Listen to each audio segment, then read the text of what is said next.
As the 2025 Seneca Indian football season gets underway on the road in Cassville, Missouri. I'm Seth Wilson, going to be joined momentarily by Ben Wolcott and Coach Daryl Harbaugh.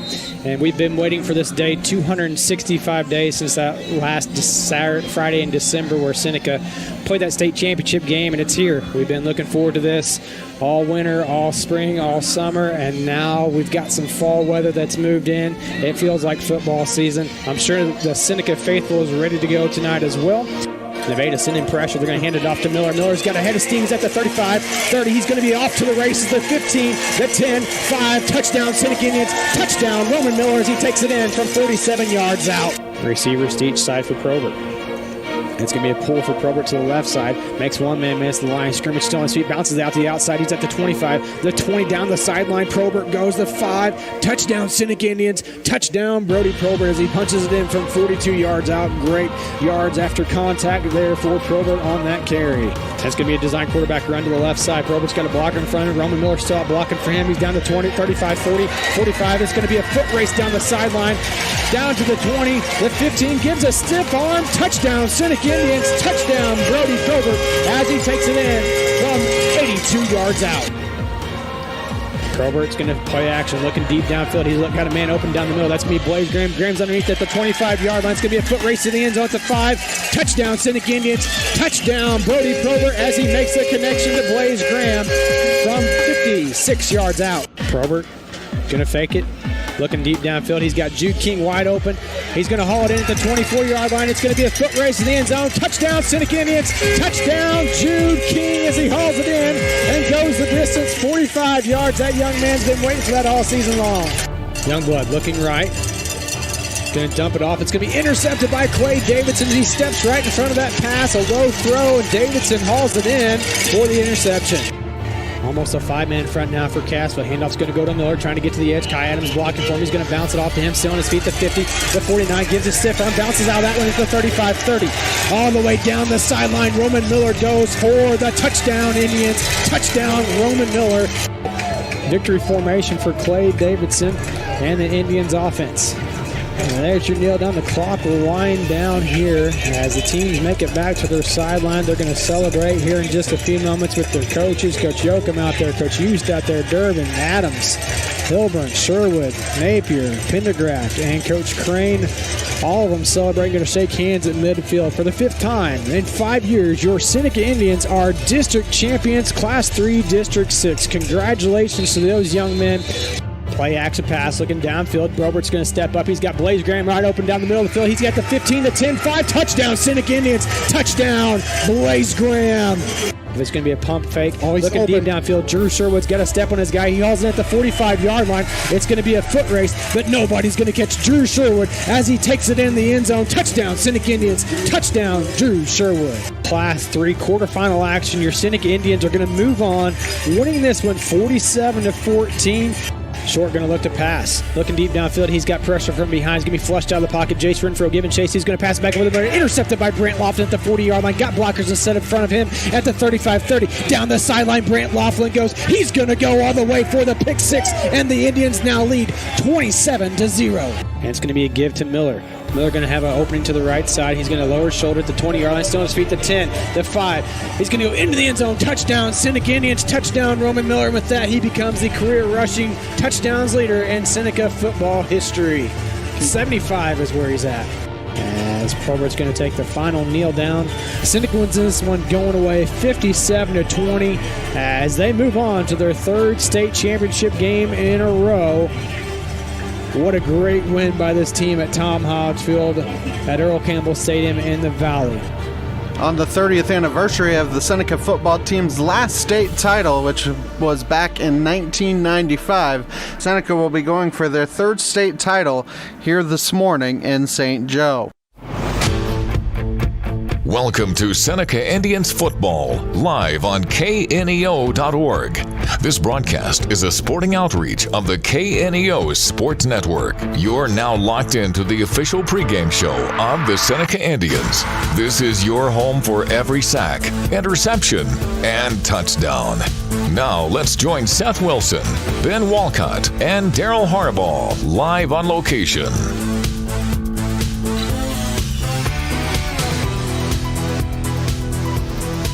Good morning, and welcome to Seneca Indian Football here as we are live at Spratt Stadium in St. Joseph, Missouri for the Class 3 state championship game between your Seneca Indians and the Lift for Life Hawks out of St. Louis. Good morning, everyone. I'm Seth Wilson. Seneca comes into this game with a 12-1 record, having defeated St. Clair last week by a score of 56-20 in the semifinals, and now they're in the state championship game for a third year in a row and find themselves up against a very, very tough, very athletic Lift for Life Charter Academy out of St. Louis. Lift for Life comes in with a 5-game winning streak, breezing through the first two district playoff games against Lutheran South 62-10. Then got by St. Genevieve 48-41. Got by Valley Catholic out of St. Genevieve for the district championship 48-34. Then beat Dexter in the quarterfinals in a close game 8-6. Defeated St. Michael last week out of Kansas City in the semifinals for a score of 48-28 to arrive to this game. Bringing in part of our broadcast team, Ben Wilcott and Coach Darryl Harbaugh. And Ben, it's a different venue playing at Missouri Western today in the previous two state championship games, whereas at Faroe Field at Mizzou. We know that Seneca faithful will travel well to their third straight state championship game. What's the atmosphere like today in this early morning game? Well, you can already see it, Seth. There aren't as many stands here in Missouri Western, and I would say Seneca already has about half of them full, and we're still about 40 minutes away from kickoff, and I think Seneca is going to try and make this, even though they're the road team here this morning. I want to say this afternoon. Eventually we'll get to this afternoon. But this morning, I think they're going to try and make this as much of a home field advantage as possible. You look down below us, Seth, for the home team, for Lift for Life, you can count on two hands the number of fans that are here at the moment for Lift for Life. It is less than 10 that I can see. And Darryl obviously has a little bit better view across the way, but Seneca has traveled very well here this afternoon. Yeah, this morning. Well, this morning's afternoon. That's about what it is. I mean, Ben, you're absolutely right. Seneca always travels well. They just love to watch the kids play football. And you can actually hear Coach on the sideline for the first time in a state championship game. We have him down the sideline with a working microphone. You can hear that wind cutting through. Coach, how's the weather down there? Because it's a little, to be honest, up here, it's a little warm in the press box. How's the weather down there in the field? You need me to send you up an air conditioner or something, or need some cold water or something? I got plenty. No, Coach is down there in the sideline. Have the sweat off your brow. Is that what it is? That's right. We had some nasty weather last week in the semifinal game. The rain was coming down. The wind was coming down. That wind shifted out of the north about the third quarter. We know that St. Joseph up here, there's not a whole lot of blockage of the wind. It's pretty flat up here. But this time of year, the weather really doesn't matter. Both these teams will come out hitting hard, and we shouldn't expect anything less, should we? No, you don't. I mean, weather, I always say this, weather only affects the kid standing on the sideline that's not going to get in. When you're out there, you don't even recognize anything. You're running around, your blood's pumping, they're young. They can go out there with a T-shirt and run around and be just fine. But you got some wind down here out of the north. It's kind of into the stands here on the Seneca side. But it's not bad right now. Sun shines out. It'll warm up just a little bit more, and I think it's going to be a good day for football. It might break freezing. It might get above 32 before kickoff. We'll see. I don't know. I think it is already. We got high hopes. And the coach has got about 7 layers on it. So if you're tuned into the Misha broadcast, they have the video rights. You see a guy walking around like the Michelin Man down there. That's Coach Harbaugh down on the sideline. Exactly. I was hoping I would have to take things off and not, scramble, try to find something to put on. They didn't allow space heaters in here today, so Coach couldn't bring his space heater down there to the sideline. We'll step aside for a minute here. We want to thank our pregame sponsors, People's Bank of Seneca and Praetors Pharmacy. We'll be back in 60 seconds. Hi, I'm Pastor Rod Van Gorkum of First Baptist Church Seneca, and I would like to take a minute and share about grace. What is grace? Grace is when someone gives you something you don't deserve. See, I haven't done anything to deserve God's forgiveness, but He gives it by His grace. I haven't done anything to deserve God's love, but He gives it by His grace. I haven't done anything to deserve a bright future, but God gives away to me and to others by His grace. The Apostle Paul wrote in the book of Titus, chapter 2, verse 11, For the grace of God hath appeared, bringing salvation to all men. Have you accepted God's gift of grace, His salvation through His Son, Jesus Christ? If not, please do, for the Bible says today is the day of salvation. For KNEO Radio, I'm Rod Van Gorkum. Got here over the St. Clair Bulldogs. Seneca set that tone defensively early. St. Clair appeared to be on a good drive. Then a fumble was forced by Aiden Crane. Brant Laughlin picked it up, and the Indians had the ball inside the Bulldog territory on their first drive of the game. They went right to work, scoring in 8 plays, with Roman Miller taking it in for a 7-0 lead. Seneca defense went right back to work, though. On 4th down, from their own territory, St. Clair decided to go for it, and the Indians were able to stop them and take over on the Bulldogs 34. So another short field for the Indians. 5 plays later, Miller scored again, pushing the lead to 14-0. St. Clair then went on their longest drive of the game, but the Indians' defense stood strong once again on their own 30-yard line, forcing a turnover on downs. This time, Probert was able to score 7 plays later, leading the charge and making it 21-0. We mentioned how the defense went to work on the next series for St. Clair. The defense went to work again. Brant Laughlin stepped in front of a Bulldog pass, returned it 60 yards to make the score 28-0. St. Clair was able to get on the board on the next drive, making it 28-7 after I think there was a penalty mixed in there with a completed pass. So they were able to finally score, making the score 28-7. Seneca was able to get that touchdown back quickly, though, as Probert found Graham on their 4th play of the next drive, and then Indians went up 35-7. Laughlin was able to haul in a tipped pass by Drew Sherwood for his 2nd interception of the day for his 3rd turnover in the first half that he was able to come up with for Laughlin. Good defensive effort by him last week. Unfortunately for the Indians, Probert's pass was intercepted at the goal line on the ensuing series. St. Clair got the ball back on their own 32, and then Drew Sherwood intercepted a pass, returned it pretty deep into Bulldog territory. Unfortunately for him, he went out of bounds as time expired to make the score at halftime 35-7. Miller found the end zone 2 more times to eclipse both Braxton Graham's single-season record for rushing touchdowns and Shannon Crouch's career rushing touchdown mark, and the Indians won 57-20 as St. Clair put up a couple scores on Seneca's reserve. Seneca did have a running clock going in that second half. Ben, we've seen the Indians come alive over the last few weeks offensively as they come into the game averaging 47 points per game. What's really stood out for you from the offensive output over the last few playoff games for the Indians? Well, just how kind of dominant the running game has been for this Seneca team here. Everybody knows what Seneca wants to do, and it's to run the ball. And Roman Miller and Brody Probert have done an excellent job. And, you got to give a whole bunch of credit to the line. Obviously, Darryl wants to make sure they get their due, but you got to give a whole bunch of credit to the line to be able to pick up those linebackers and then the wide receivers blocking as well. Today may be a little bit different. Live for Life has revenge on their mind, as well as the fact that you have Sorry, messed up there. Yeah. Go ahead. Live for Life has revenge on their mind, as well as the fact that they're going to want to try and shut down the running game. So kind of like Mountain Grove, I would not be surprised if Seneca tries some play-action pass here this morning to get things rolling here. Well, go ahead, Coach. Well, no, I was just going to say, offensively, you establish the run game.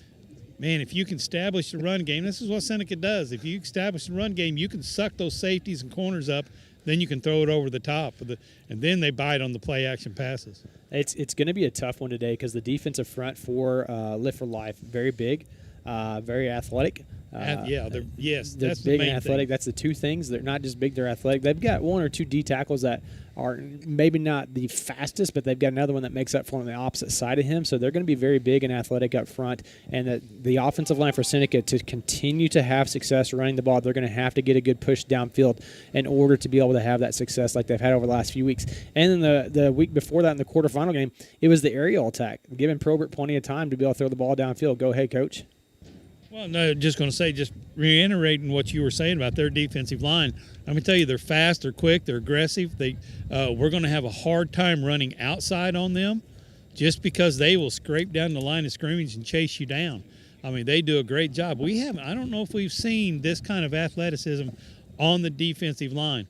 When we do our zone blocking schemes, stuff like that, our guys have got to maintain their block. Maintain them for sure. I mean, we'll get into more about how they fared against them last year, but That's what's going to be a key for today's game against this tough Live for Life team. And defensively, Coach, we saw the Indians force 5 turnovers last week, Sure with 2 interceptions, Laughlin with 2 interceptions and a fumble recovery. What is the difference you see on the field from the defense from the first part of the season until now, where they seem to be putting kind of things together? It's at the end of the year, teams get desperate, and they know that they've got to do something, and you put them in a spot where they're not comfortable with it. It's just like last week at St. Clair. I mean, Seneca got up a couple scores. Next thing you know, St. Clair's trying to throw the ball. That's not their strong suit. And we chased him out of the pocket, and he's trying to throw on the run. We get a couple picks going the other way, and it's just a snowball effect that same way. And another thing, is I'm not for sure that those teams that we played here the last little bit has got hit. They're not used to getting hit like we can hit sometimes. And the kids have been flying around, putting a helmet on the ball. They've been flying around hard and fast, and they act like they're on a mission. And, I mean, you think about it, at the end of the regular season, Seneca was, I think, +9 in the turnover department here. 9 games, 9 turnovers in 4 playoff games. I think it's 4 playoff games. Seneca has 12 or 13, and they're +12 in the turnover department. That's a recipe for success. We know that Live for Life's going to want to throw the ball a lot today, and so if they can continue with that turnover ratio that they've been having, but got to make sure you have your assignments all the way around on the defensive side of the football. That's for sure. We saw a great job by the Indians defense getting off the field also on third down against St. Clair in the semifinal game. St. Clair was 2 of 8 on third down conversions, 3 of 6 on fourth down conversions. Maybe some of those coming later in the game as Seneca had their reserves in.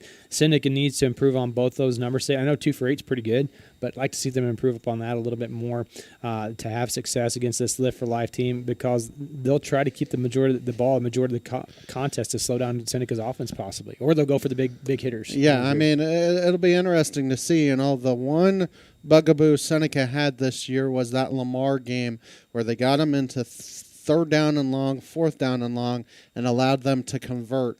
Live for Life is probably looking at that game to see what they can do to try and slow down this Seneca team. I think a big key, and we'll get to those later, but, I'm looking at Final Sight history here, Seth. Live for Life has never been here. Seneca, this is their 3rd year in a row. I think a big key for Seneca is get off to a fast start. All right, we're going to take a quick break here. We'll come back with more pregame show for you. Your countdown to kickoff sponsors, People's Bank of Seneca and Prater's Pharmacy. We'll be back in 1 minute.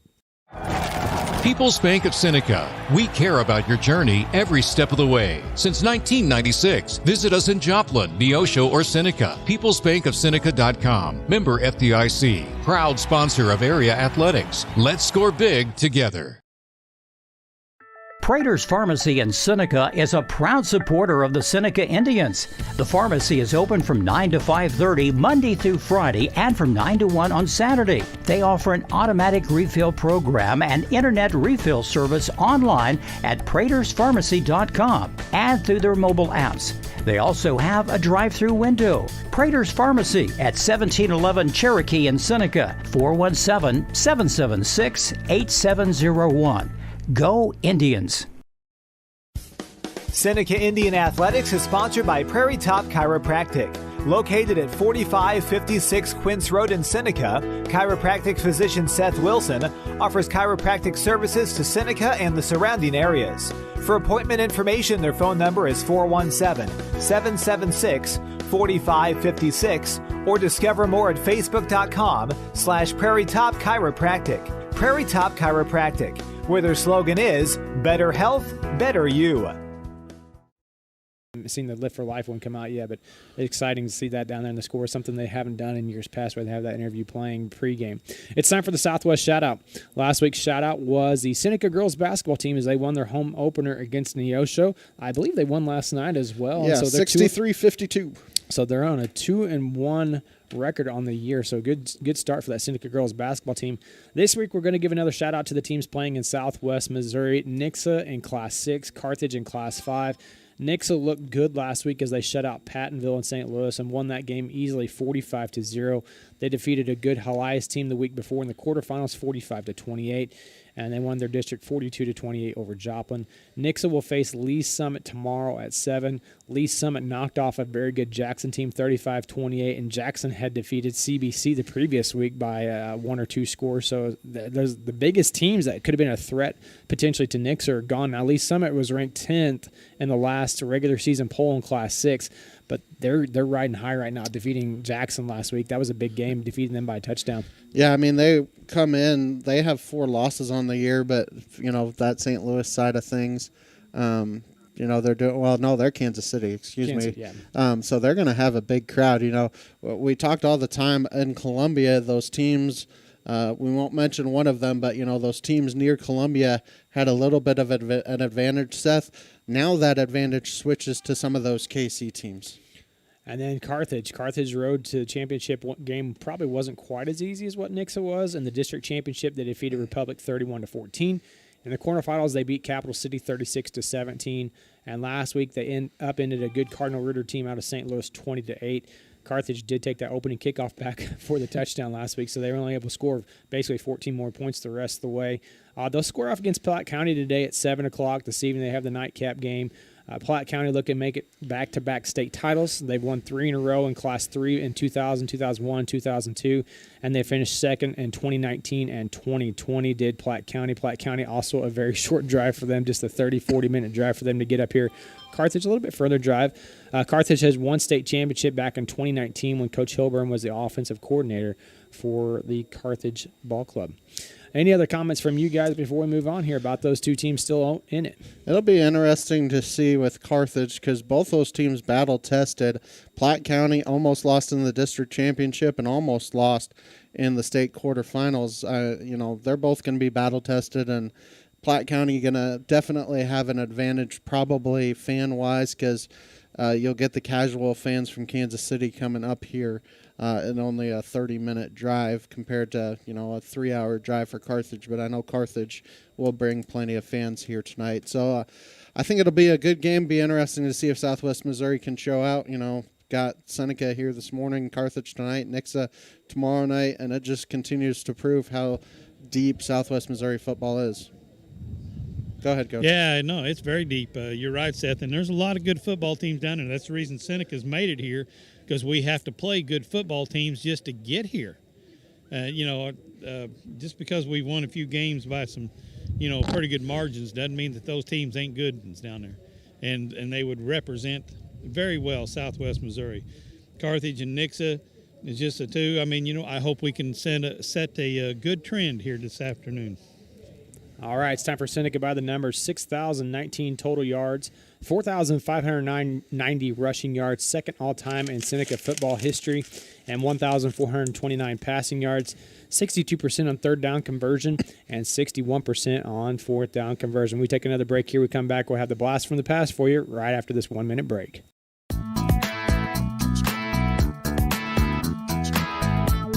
Proudly supporting the Seneca Indians is Doug's Body Works. Owned and operated by Doug Scribner, they offer a 24-hour wrecker service and specialize in auto body and frame repair. Doug's Body Works is located at 1008 Oneida in Seneca and is proud to serve the local area. 417-776-8611. Go Indians!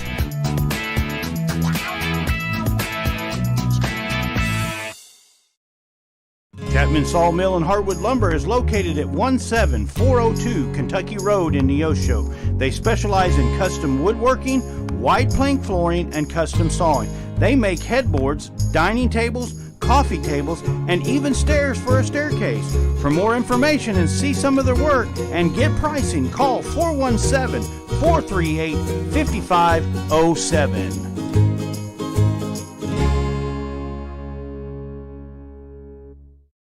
Stadium in St. Joseph, Missouri, as we are less than 20, well, right at 21 minutes away from the kickoff for this Class 3 state championship game. It's time for the blast from the past. Last week we looked at the team from 1965. This week we'll look at the team from 1959. Seneca started out that season home against the Wildcats from Neosho in a very close game. Seneca fell on that one 26-20. Larry Steele returned a punt 90 yards for a touchdown. Steele also scored from 11 yards out in the third quarter. Ronnie Bratton also scored from 25 yards out in the fourth, but it wasn't enough. In week 2, the Indians opened the MoKan Conference play against the Galena Bulldogs. Seneca was shut out against the Bulldogs, falling 21-0. In week 3, Aurora jumped out to a 7-0 lead against the Indians.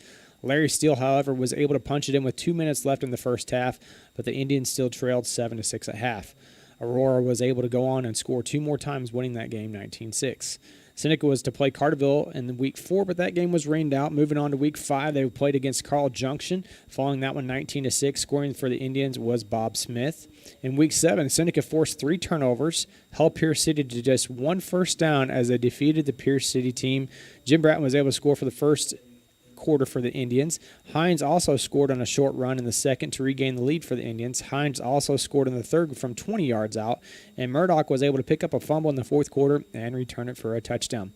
Ron Bratton scored on a 75-yard punt return, but that was all the Indians could score the following week against Baxter Springs, falling in that one 19-7. Ron Bratton was able to score from 45 yards out in the next week.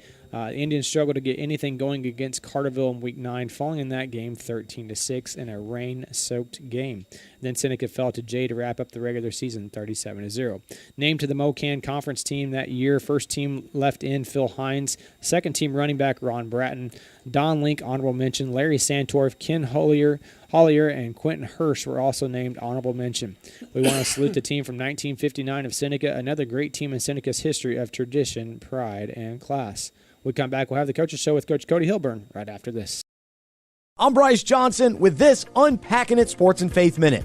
When players' contracts are about to expire, general managers in sports must decide whether trading or re-signing those players would be best for the team. The decision between re-signing or trading also takes place in our own hearts and minds. We must choose between staying in our old life of sin or trading temporary pleasures for eternal satisfaction found in Jesus. We can either sign an extension with our former habitual ways or move on to a new beginning with Jesus. Proverbs 26:11 provides this descriptive and graphic example. Like a dog that returns to his vomit is a fool who repeats his folly. Although many teams will elect to re-sign their players, as followers of Jesus, we must refrain from re-signing with our former way of life and instead trade our former patterns of sin for a new life because of God's grace through Jesus. I'm Bryce Johnson, and you can unpack that. For more, go to unpackingit.com. It's time for the Cody Hilburn Coaches Show. The Coaches Show is sponsored by Prater's Pharmacy and New Mac Electric. Now here's Seth Wilson and head coach Cody Hilburn. Last week's game was a good showing by the defense. We talked after the game about how good they were in the run game, and that's what they wanted to do. How were you guys able to make them one-dimensional and go with a part of their offense they didn't really want to in their passing game, because eventually led to 4 interceptions by your defense? It just starts by playing extremely physical. We knew we had to win the line of scrimmage against with 2 teams that want to run the ball and want to stop the run. So it starts winning the line of scrimmage, playing physical. And then our run fits have to be airtight. A team like that's got a lot of options. It may look the same, but a lot of power read and various things they're wanting to run. And we got to be tight on our job. And I tell our kids all the time that you may miss a tackle or something physical, you may get beat, but there's no reason you can't be 100% in your read keys. And I'm not saying we were 100%, but we were pretty close with our kids locked in doing their job on every single play.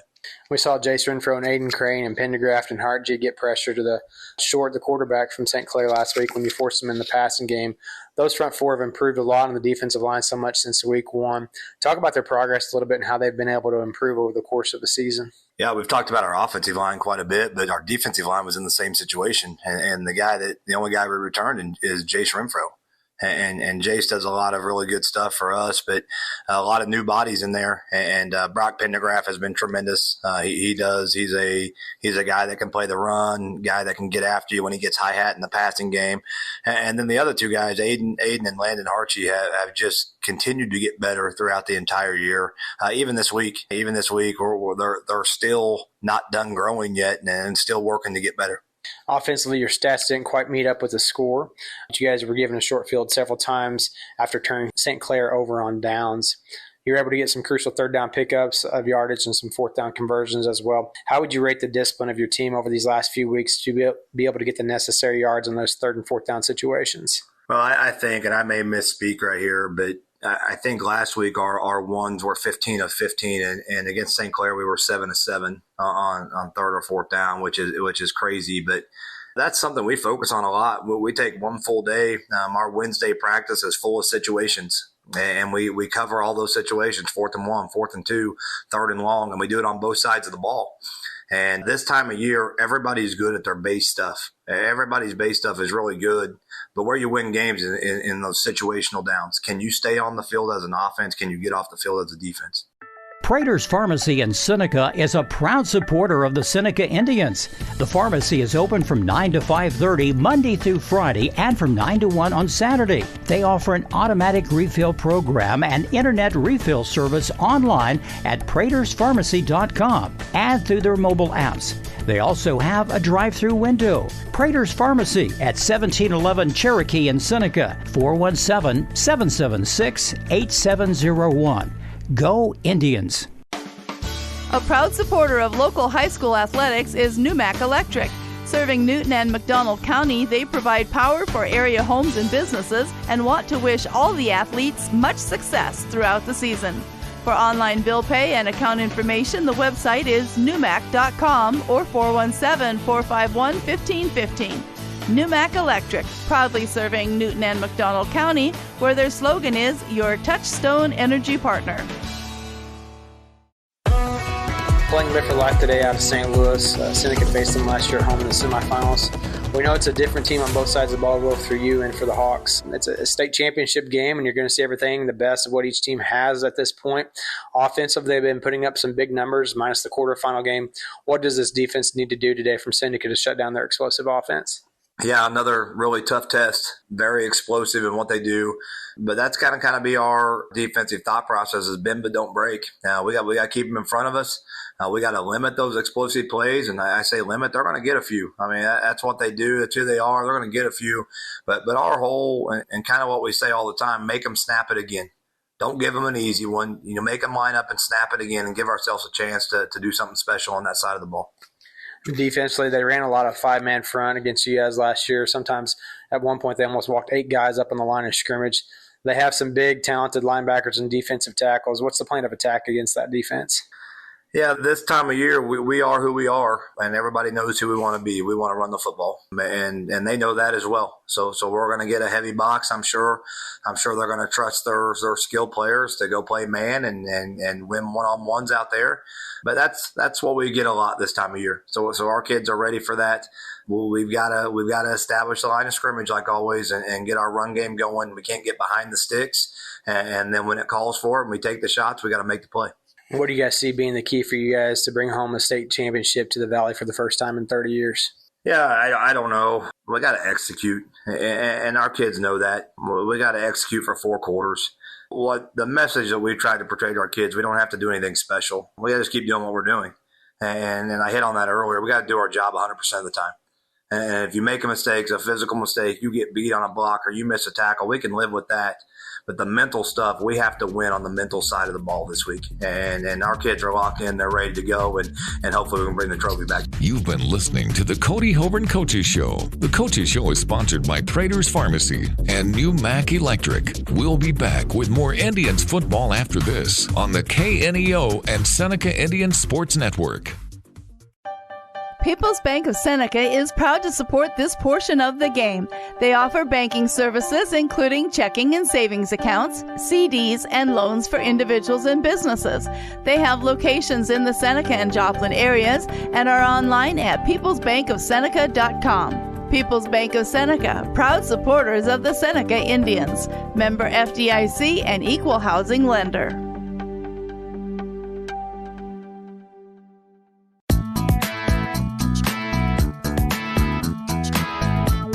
Proudly supporting the Seneca Indians is Doug's Body Works. Owned and operated by Doug Scribner, they offer a 24-hour wrecker service and specialize in auto body and frame repair. Doug's Body Works is located at 1008 Oneida in Seneca and is proud to serve the local area. 417-776-8611. Go Indians!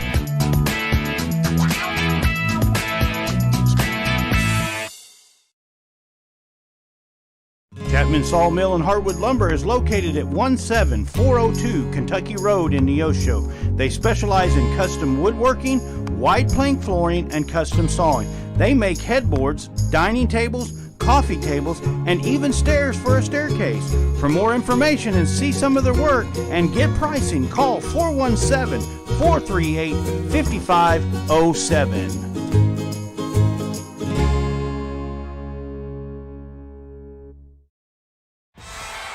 The Roper Kia 4-State Sports Report will provide up-to-the-minute scores and highlights from around the 4 states.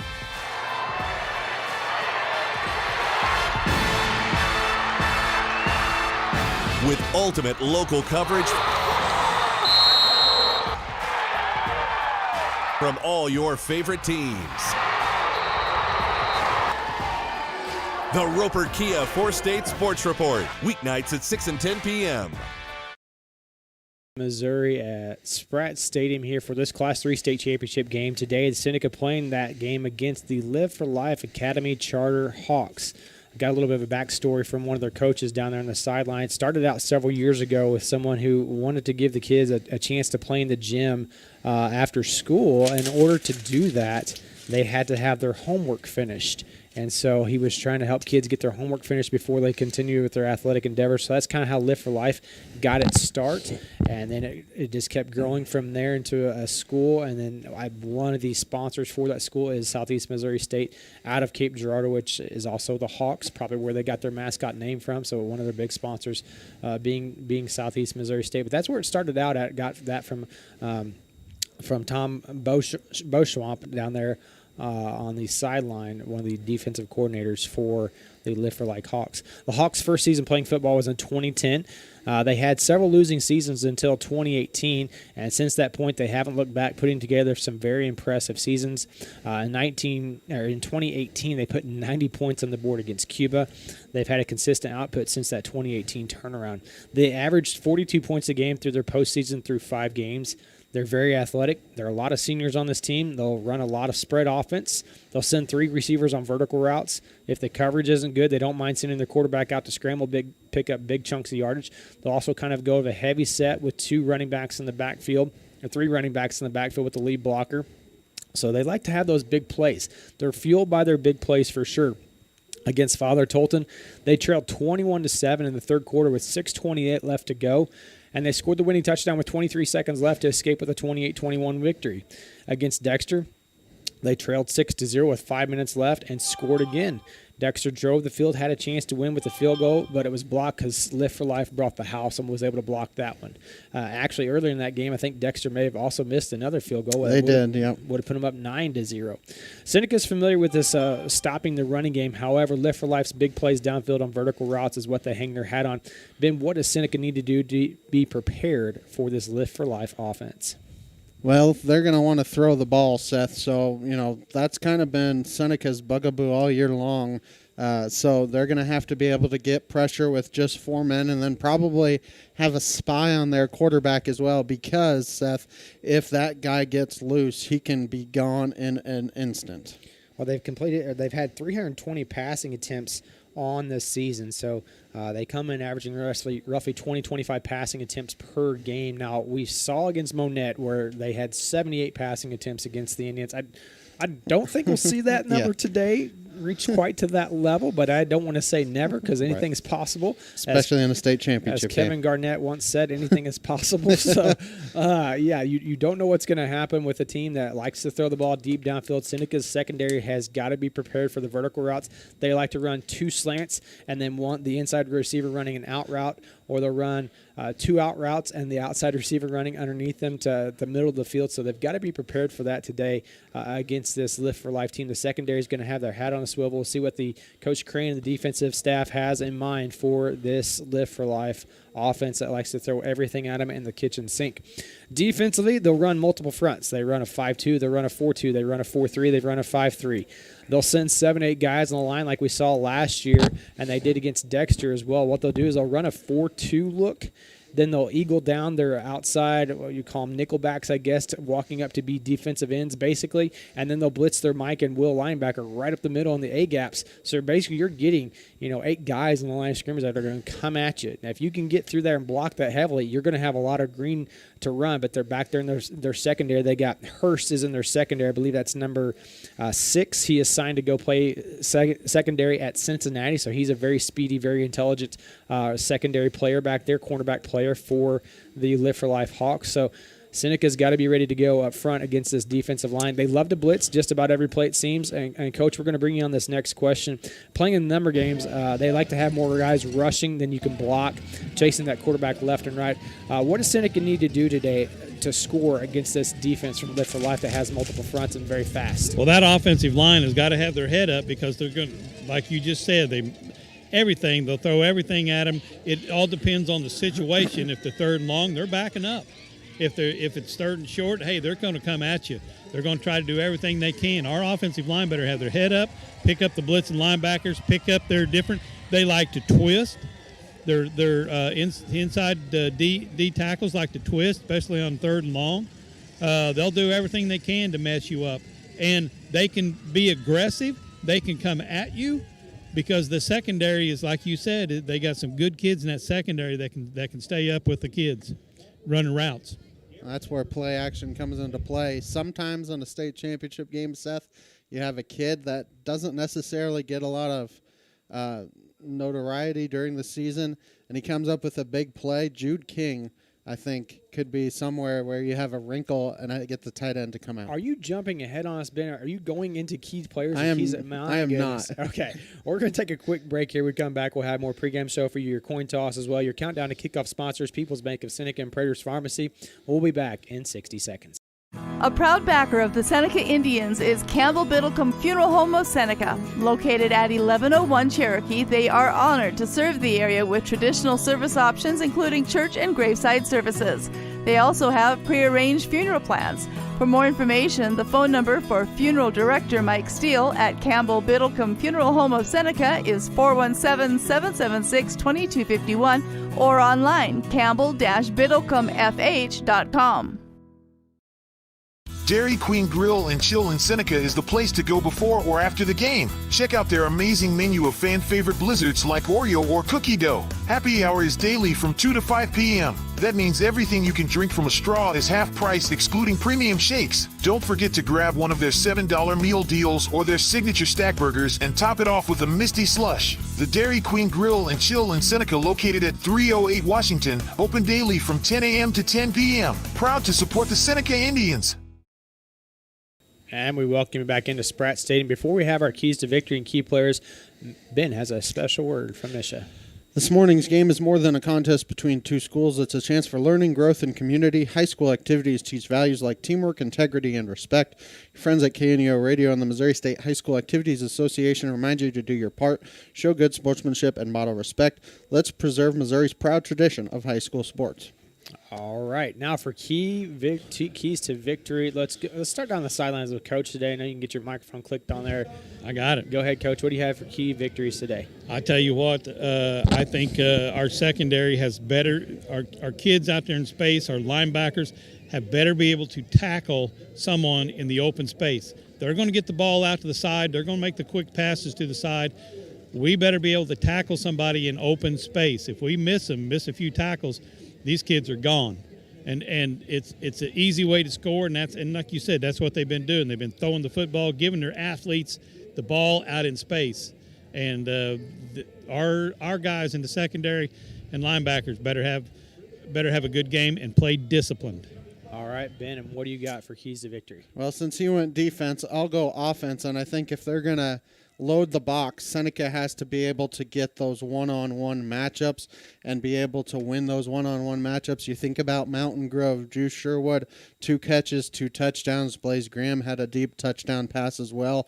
And like I mentioned earlier with Jude King, I would not be surprised if they try a wrinkle and get him out and pass not coverage, but try and get a pass if you can get the linebackers sucked up. I'm trying to think. Was that the Carl Junction game that he had his? I was going to say, touchdown? I was thinking it was Carl Junction or Aurora. It's been a few weeks since we've targeted him, and Coach Hilburn likes to target him during the tight end during a state championship game. Go ahead, Coach. Well, you take a look at that safety. That's one you got to watch. Take a look at that safety. If that safety starts, inching up forward and helping out on the run too much, then they're going to look at running Jude right behind him. We're at the top of the 11 o'clock hour. You're listening to KNEO 91.7 FM, Neosho Joplin, live online at kneo.org as the captains go out there for the coin toss. Captains for your Indians, Brody Probert, Jace Renfro, Brock Pendergraft, and Hunter Haynes. And for the Live for Life Hawks, number 4, that's Phoenix Isaiah. Number 3, that's Key Henderson. And number 50 for the Hawks, that is Cameron Turner, and also number 6 out there is Cameron Hurst. Of course, Cameron Hurst is their specialty guy in the secondary that likes to he's going to go to the next level and play at Division I at Cincinnati. That's you're doing something right if you're doing that. Seneca is the road team, and Seth, Seneca has gotten off to some fast starts this year, in the playoffs. You wonder if Live for Life wins the toss if they decide to receive to try and help combat that. All right.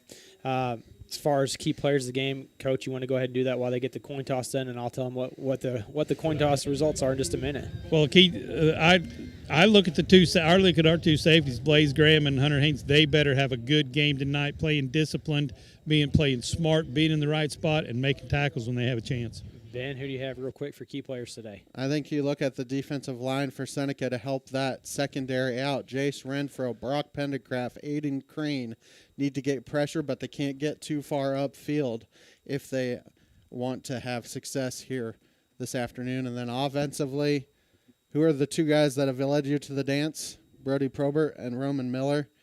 I think that's what you're looking for. Looks like Seneca has won the toss, and they have elected to defer to the second half.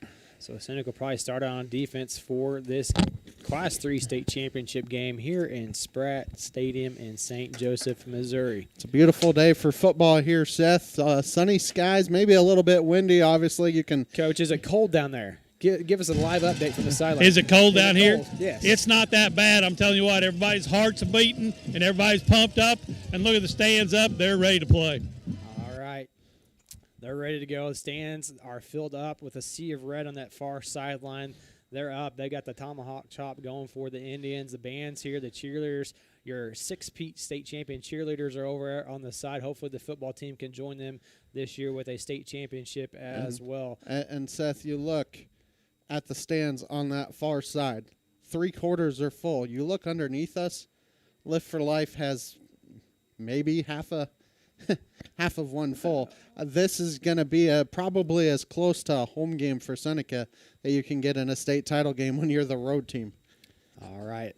Both teams break their huddles, getting ready to come out on the field. We want to thank our sponsors for throughout the entire season. Countdown to kickoff sponsors today, People's Bank of Seneca and Prater's Pharmacy. Seneca will be going right to left, kicking off right to left, using the wind just a little bit. It's kind of coming.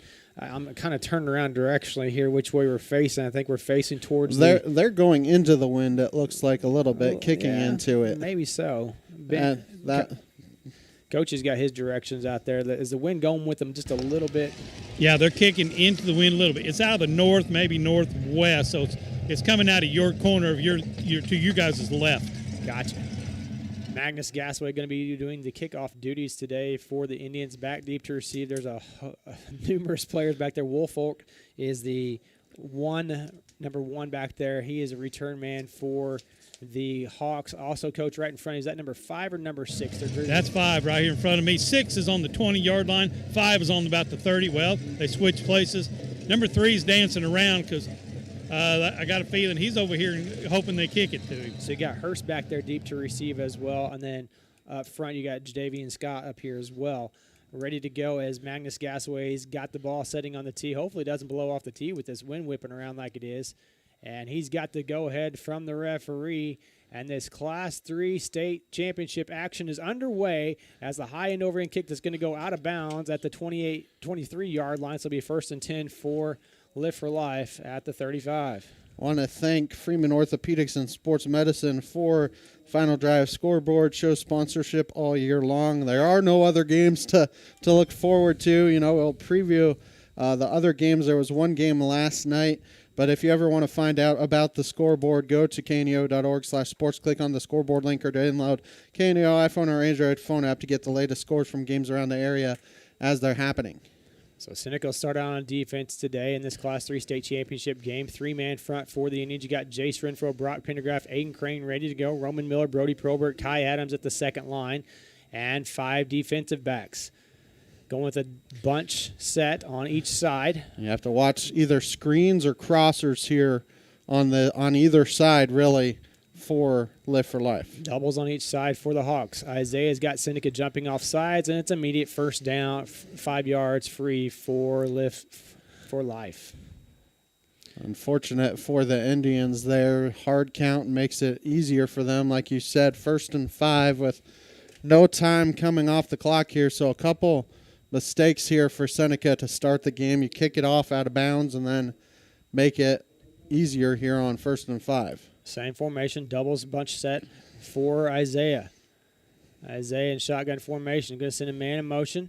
Going to have trips to the near side. They're going to set the screen up for Woolfolk. Woolfolk's trying to get to the edge. He's going to try to get to the edge, slow down a little bit, and coming in to finish him off is Kai Adams and Blaze Graham at the 41-yard line, so a 1-yard pickup, 2nd down and 4. Drew Sherwood did an excellent job there, Seth, of slowing him down enough to be able to allow the cavalry to come there. Just a straight tunnel screen. Have a couple lead blockers there, and Sherwood got a piece, and then the rest of them able to get a hold of him to make it 2nd down and 4. Same formation, a little bit more of a wide set this time for Isaiah. In the backfield is Jackson with Isaiah. It's going to be a handoff. Ball's on the ground, and Woolfolk's just going to dive on it at the 39-yard line. A loss of 2 on the play, 3rd down and 6. A little miscommunication between him and his running back, 7 Jackson. It's a loss of 2 coming up. And now this is what we're talking about, Seth. 3rd and medium, 3rd and long here. Can you find a way to get a stop? Split out to the near side is Woolfolk. And going in the backfield is going to be Scott. Scott's going to join 7 Jackson in the backfield. And it looks like Scott may be going to the far side. So just one receiver on this near side, maybe trying to set up a screen to that far side with Scott, as he's a big running back, usually in the backfield with him. You also have one-on-one coverage potentially here on this near side, maybe safety help over the top with Hunter Haynes. Scott trying to get somebody to jump. He's going to flip it out to the far side. Scott's got it hauled in. He breaks a couple tackles. He's going to have enough for the first down to the 49-yard line. A gain of 10 on the play, 1st down and 10. Just looking for Scott on that screen. That's what I mentioned right before they snapped the ball. Scott's a big running back, and a couple missed tackles as he caught that ball and gives the Hawks a new set of downs. And that's what Coach was talking about, was missed tackles, because it would have been 4th down and short if they were able to tackle him. Trips to the near side this time for the Hawks, 1 to the far side. Isaiah looking over the defense for Seneca. 3-1 look by the Indians. Seneca looks like they're playing a man press, but I imagine they're going to drop back to zone. Handoff's going to go to 7 Jackson. He's got a little bit of a crease to that far side. Going to pick up about 5 on the play to the 46-yard line on the opposite side of the midfield. 2nd down and 5. Sponsors for today's game: Newmac Electric, Prater's Pharmacy, Prelude Maintenance Center, Freeman Orthopedics and Sports Medicine, and DD Farm and Feed. Woolfolk checks back into the game for the Hawks. They're trying to get their spacing set up right. Got to watch those, what offenses call rub routes. Still trying to get everybody in the right position. 10 seconds left on the play clock. They never huddle up. 2 wingbacks now for the Hawks. 2 receivers, a receiver to each side. Isaiah looking over the defense. It's going to be an inside handoff to number 3. I believe that's, yes, number 3. Great play by Jace Renfro. Tracing down the line. It's going to be no gain on the play for Henderson. Henderson trying to get to that edge, and a good job by Renfro to chase him down. And Coach probably saw it better there, but you run to green there if you're Seneca, and that's what Renfro did. Ran, filled the hole, and makes it 3rd down and medium here again. Well, he's quick enough. Renfro's quick enough to mess that center up. That center can't stay up with Renfro when he gets going. Doubles now for the Hawks offense. This is where slants. Got Henderson split out to the far side with Moss. Scott and Woolfolk on the near side. Isaiah going to look to throw. It's going to be flushed out of the pocket. He's got a man open. That's going to be incomplete as it skips and hits the turf. It's going to make it 4th down and 5. But, Seth, they don't really – they list on there too deep a punter, but I don't think they're going to punt here. They're in plus territory at the 46-yard line. I don't necessarily – Cameron Hurst is their punter. See them punt. And he does rugby style as well. Yes, so yes. I think Seneca plays base defense Seneca here. struggled against that this year with the rugby style kicker, so they've got to be ready to go against the rugby style kicker. Well, if they come out in punt formation or try to, this is where the discipline comes into play. And they're going to go for it here. No punt team out there for the Hawks. They may be trying to get Seneca to jump offside. That defensive line's got to be aware of that. Doubles for Isaiah. Isaiah clap his hands, looking around.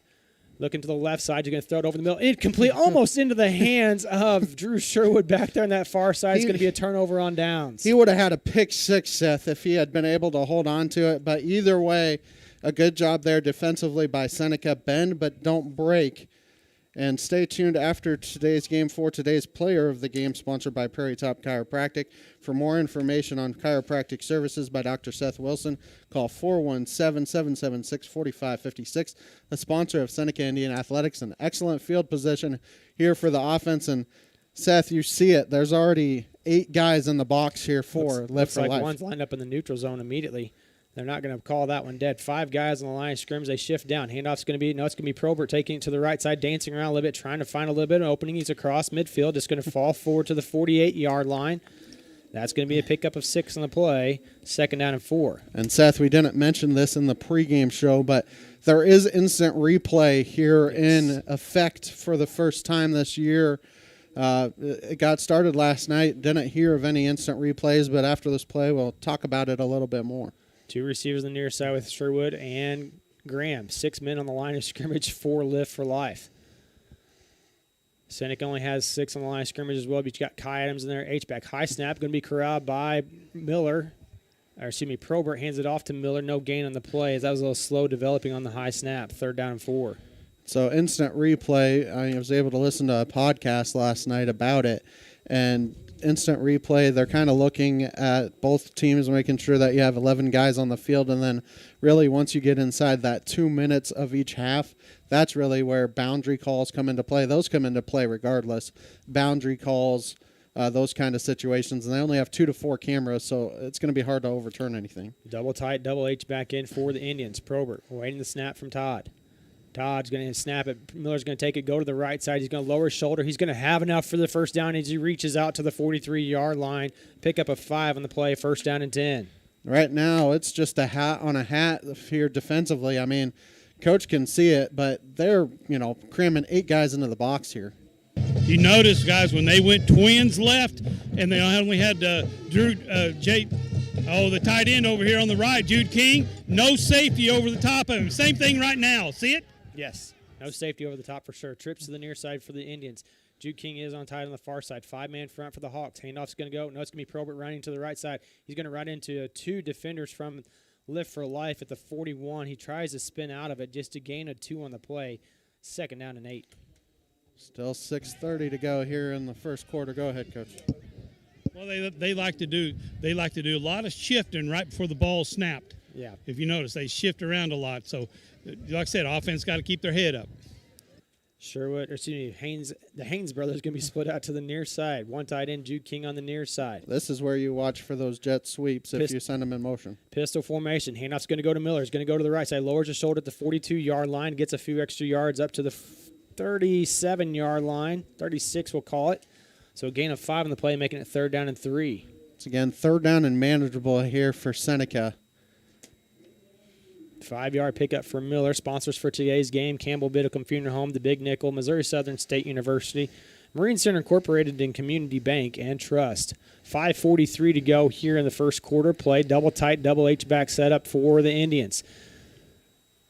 Probert handed off to Miller. Miller's going to get behind Kai Adams' block. He's got enough for the first down across the 30-yard line to the 29. Good run there. Good blocking up front by the offensive line. Kai Adams able to pick up one of those linebackers there, give him enough of a burst for a first down. 7-yard pickup for Miller on that carry. Nice methodical drive here for Seneca.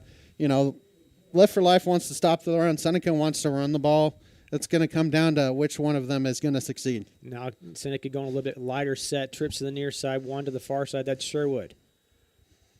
Going to run just a quarterback sweep to the right side, and Brock Pendergraft got beat on that far side. Probert had nowhere to go. Actually going to lose a couple yards on the other side of the 29. That was just a straight bull rush there by that defensive end, and Pendergraft got beat. He's got to be able to get that guy under control. I'm sure his dad's going to let him know about that on the sideline. He's a tough kid, number 34. He's a tough D end. He's very fast, quick, and strong. Yes, number 34 for Live for Life. Saw him on film do a lot of big things. Richard Cross, 5'9", 165 pounds. I think he might be a little bit bigger than 165, though. I think that may be a typo there. They got the 2. Going to send a man in motion. And it's going to be a handoff to Miller once again. Got pressure in his face, makes the first guy miss. He's going to get back across the original line of scrimmage, and they're going to have him down to 27. So, man, Probert just barely was able to hand that ball off to Miller. Miller got hit as soon as he received the handoff, sidestepped a guy. And there's an injured player for Lift for Life. That is number 34, the one we just mentioned a while ago. As he's rolling around on the ground, he looks like he's got a lower body injury. That's Richard Cross. He's hanging on to his ankle, or trying to. Oh, I don't know if he got rolled up on or something. Proud sponsor of local high school athletics is Missouri State Representative Dirk Deaton, serving the great people of the 159th District, including parts of Newton and McDonald County. Missouri State Representative Dirk Deaton would like to wish much success to the Seneca Indians during the postseason, wants to encourage all the athletes to work hard on the field and in the classroom. And also, another proud sponsor of the Seneca Indian Athletics is Missouri State Senator Jill Carter, serving the great people of the 32nd District, including Seneca, Joplin, Granby, Carthage, Diamond, and Neosho. Senator Carter would like to wish much success to all Seneca players and local student athletes throughout the year, wants to encourage them to work hard on the field and in the classroom. Keep up on the latest Seneca broadcast ball game schedule. Be sure to like us on Facebook, facebook.com/KNEO Radio. Follow us on X at KNEO917 Sports. Double tight for Jude King on tight, 2 receivers on the near side. It's going to be Probert taking to the right side. He's got blockers in front of him. He's at the 25. Sorry, he's at the 15-yard line. I don't know what happened there, but he got down to the 10. Inside the 10-yard line he goes. First down and goal. Good blocking downfield by Kai Adams. He was at the 25-yard line, and he got down to the 15. I went backwards there. I apologize for that. Happens from time to time. But good. Go ahead, Coach. Well, I was just going to say, Seth, he touched them all on his way down to the 9. He was everywhere. And you are right. He was there at one time. That's a read option there. They fake it to Roman Miller. He goes to the left. That's where some of the blockers flow. And he had a lead blocker on the right side as it's first and goal from the 9. Double H back, heavy set in. It's going to be a handoff to Miller up the middle at the 5-yard line, 3-yard line. Down at the 1-yard line he goes. Going to make it second down and goal. Still 4 minutes to go here in the Yes, Ben, keep me updated first on that quarter. time because that clock down there is on that far scoreboard is very tiny. This one's I can see a little bit of that the end zone the Indians are going into. They've got another one down there. So second down and goal at the 1 for the Indians. Double H back, double tight formation for the Indians. Probert, shotgun formation. Handoff, Miller. Going to go straight ahead into the end zone. Touchdown, Seneca Indians. Touchdown, Roman Miller as the Indians strike first here today. Just over that left side, Seth, you have lead blockers there in Jude King on the tight end, and I think it was Kai Adams on this side as well. And when Roman Miller gets going, it's hard to stop him. Magnus Gasaway on to attempt the point after for the Indians. Brant Laughlin the holder, Miller the snapper. Good snap, good hold, kick is up, and it is good. 3:38 to go here in the first quarter of play. Seneca leads 7-0.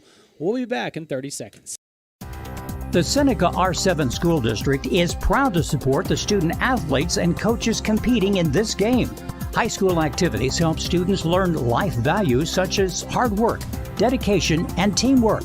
The Seneca R7 School District is honored to serve such a great community and wants to thank all the Indian fans for their great support.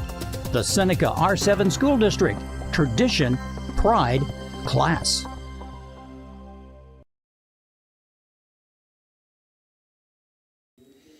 And we welcome you back in here to Spratt Stadium. Seneca with the early lead 7-0. A lot of football left to be played. Seneca with a good defensive start, good offensive start. Now they just got to keep that pressure, that momentum building from what they've done thus far. Sponsors for today's game: Mid-America Specialty Markets, Missouri Farm Bureau Agent Josh Dotson, Access Family Care, Hoddle Springs Church of Christ, Missouri State Senator Jill Carter, Chapman Sawmill, and Hardwood Lumber. Looks like we have a new kicker, Seth. It looks like Drew Sherwood. Well, Ben, not new, he's but been doing it for years. But Sherwood looks like he's going to kick off here instead of Gasaway. So, be interesting to see what they did. You know, last time they did this, they tried a squib kick to get a extra possession out of it.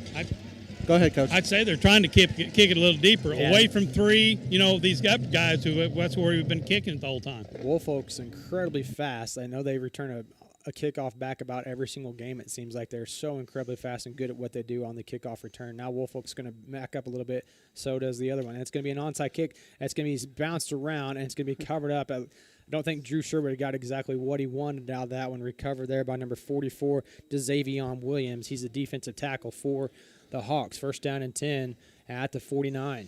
Yeah, it looks like Seneca was trying to steal a little bit of a possession there. I think he was trying to go to the left of him, and I don't think he hit it quite right, and we rolled right into him. So they're going to have first and 10 at the 49, 3:37 to go here in the first quarter. And this is where, Seth, if I was Live for Life, I would take a shot here because you're in very good field position. And you might be right on that one, Ben. Well, you're in 4-down territory. I know that. Spread out to the near side is Javion. There we go. Javion Scott. Now he's going to go in the backfield as Seven Jackson's going to go to the near side. So doubles for Isaiah. Isaiah's going to hand it off to Scott. There's all kinds of room. Makes a cutback. Makes one man miss. Still on his feet. Hunter Haynes not able to bring him down. And Scott's just going to take a defender with him. Roman Miller all the way down to the 33-yard line. Coming up to try to make the play was Kai Adams. Adams missed on because he got blocked really well down to the 33. A big pickup for Live for Life. And that's exactly what Coach was talking about, Seth, is you can't miss those tackles because that's an extra about 10 yards that he gained on the play. Two running backs in the backfield. Handoff's going to go to Seven Jackson to the left side, trying to get behind his big offensive lineman. He's going to be bottled up for no gain on the play. Hunter Haynes. Coming up for the tackle for the Indians, number 23, Hunter Haynes, and they're going to give him a yard on the play to the 32, second down and 9. Yeah, he had nowhere to go, and Hunter Haynes was holding on for dear life, Seth, his foot holding on, waiting for the cavalry to come. 2:57 to go in the first quarter. Live for Life is threatening. Ball at the 32-yard line. Seneca run their three-man front. Doubles for the Hawks. In the backfield is Scott with Isaiah. Looking over the defense is Isaiah. And it's going to be a give to Jackson once again, trying to make the first man miss, gets behind his blockers. He's going to be upended by Blaze Graham, not quite, and now he's finally going to be stopped at the 25-yard line. Graham had him. He bounced out of Graham's tackle at the 25, a pickup of 7 on the play. It's the same play that Scott got a big chunky yardage a while ago. They pull a lineman, have him take care of Kai Adams. He reads off of what that lineman's doing, either cuts it in or cuts it off of that lineman's block. That's taking care of Adams. And one of the linemen has to check out for a second for Live for Life as number 66 is having to come in. That's Jalen Bolin coming in for a minute. He had to check in for Devontae Smith. I think his helmet came off, but third down and short here for Live for Life. And a big cushion by the Seneca defenders. Isaiah looking over the defense. Handoff's going to go. It's going to be a screen pass out to Woolfolk. Woolfolk's going to try and make a couple man miss. He's still on the ground, still going, and he's finally going to be brought down inside the 20 to the 19. First down and 10, a pickup of 6. And Seth, that's what we were talking about with Seneca and making tackles in the open field, because a missed tackle is a gain of about 5. Henderson and Woolfolk are his big targets all the time. They've both got over 60 receptions on the year. First down and 10, ball at the 19. Handoff's going to go to Scott again, trying to get to the edge. He's got a blocker in front of him. He's going to be upended this time by Hunter Haynes inside the 15-yard line to the 13. Pickup of 6 on the play, second down and 4. You see now Live for Life mixing it up a little bit of what they're doing offensively. Scott getting the bulk of the carries now as they're sending that one offensive lineman to take care of Adams and letting Scott read off that block and just go. In the backfield this time, Scott still back there with Isaiah. Jackson split out to the far side. 2 receivers on each side for Isaiah. Going to send a man in motion.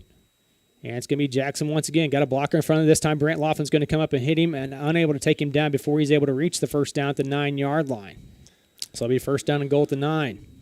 45 seconds to go here in the first quarter, so we'll see. You need at least one more snap. We'll see if they take more than one snap here. What they're trying to do is make Seneca make the box a little bit heavier. They're trying to make that box a little bit heavier to give their playmakers on the outside a little bit more room to work.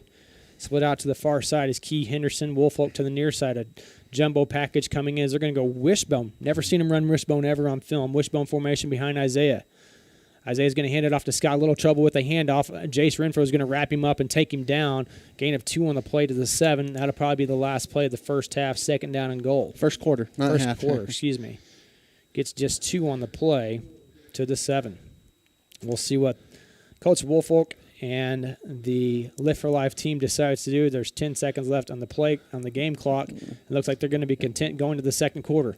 We've won this Class 3 state championship game. Seneca leading 7-0, but Lift for Life is knocking on the door as we go to the second quarter here on the KNEO and Seneca Indian Sports Network.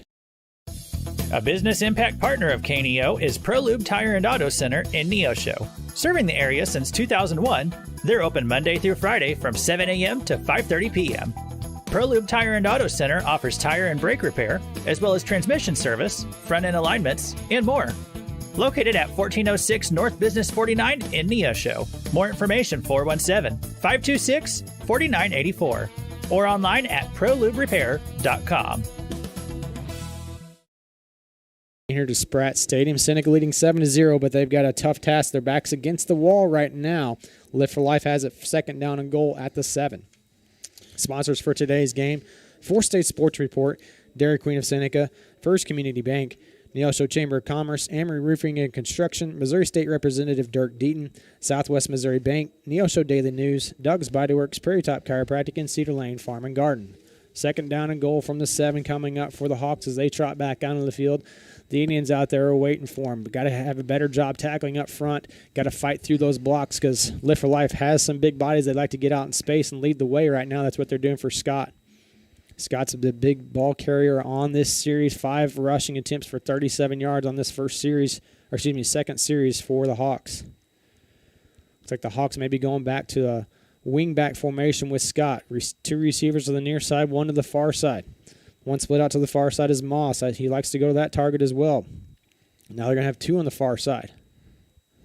Got 1-on-1 coverage over here with Woolfolk. Hopefully the Indians get that set.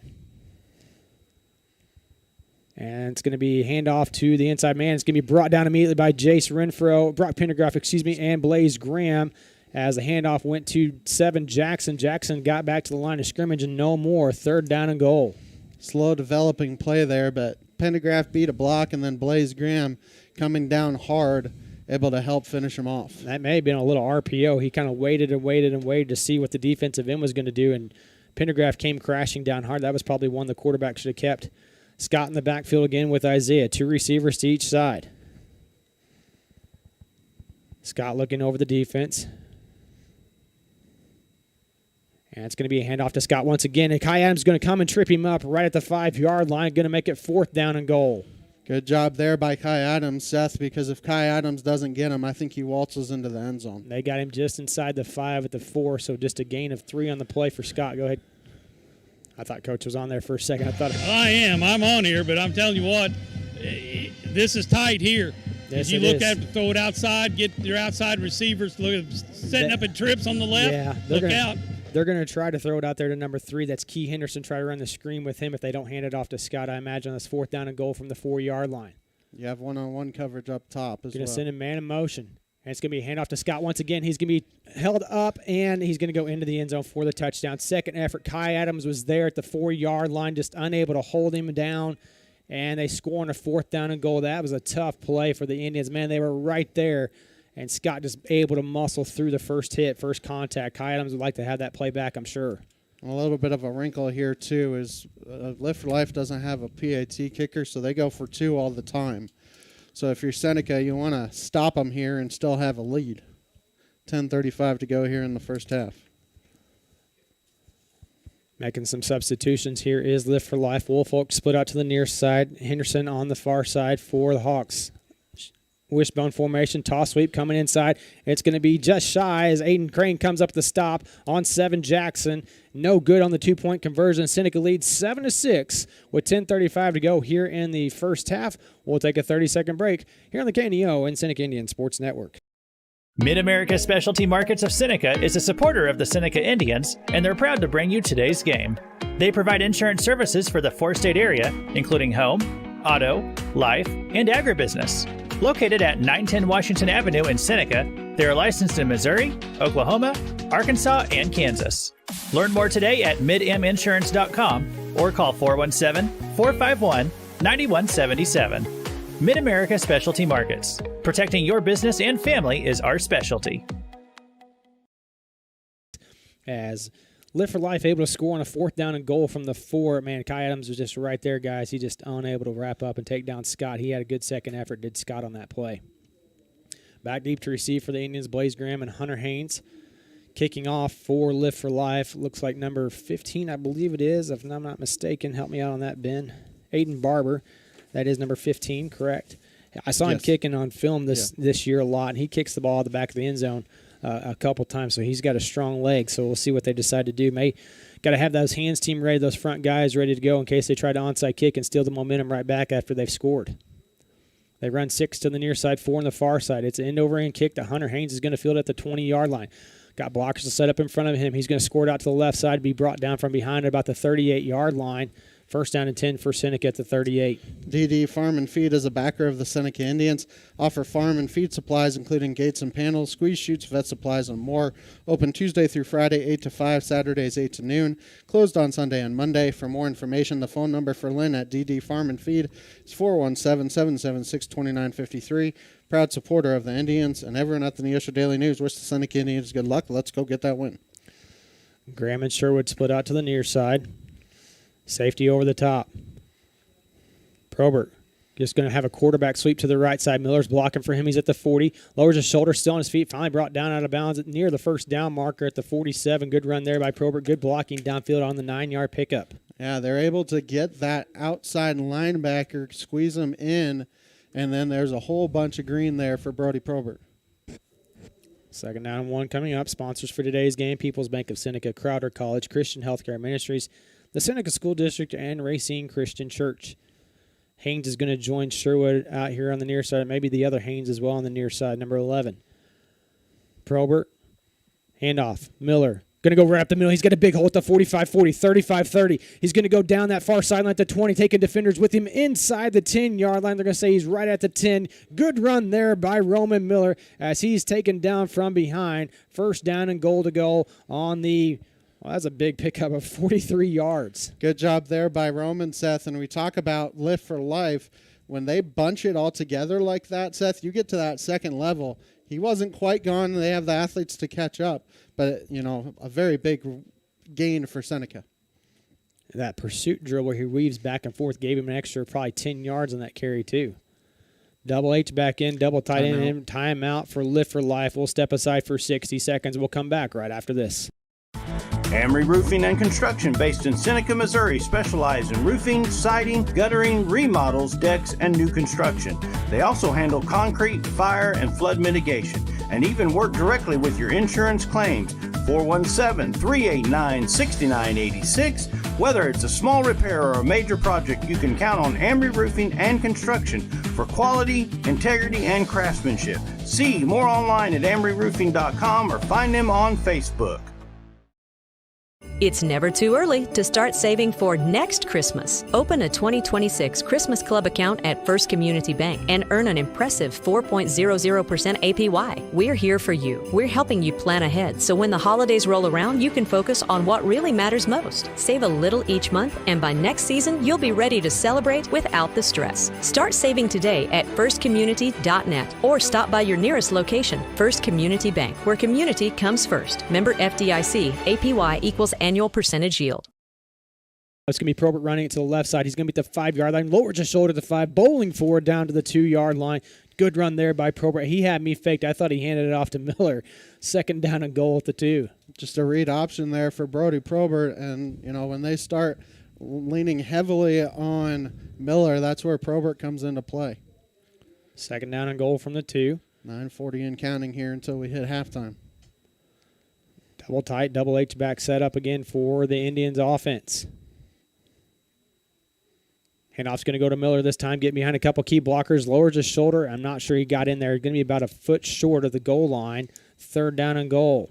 So both teams are going to have some goal-to-goal situations here, as that one's just a gain of 1 on the play, 1.5 really, as they got the ball about on the 6-inch mark. Coach, right there in front of you. I know you're hard moving around Mitchell-man style down there on the sideline. Well, I tell you what, there's just a hand away from the goal line here. It ain't much. Double tight, double H-back tank system in once again for the Indians. Good snap. Handoff's going to go to Miller right up the middle. Into the end zone. Touchdown. Seneca Indians. Touchdown. Roman Miller as he punches it in from a foot out.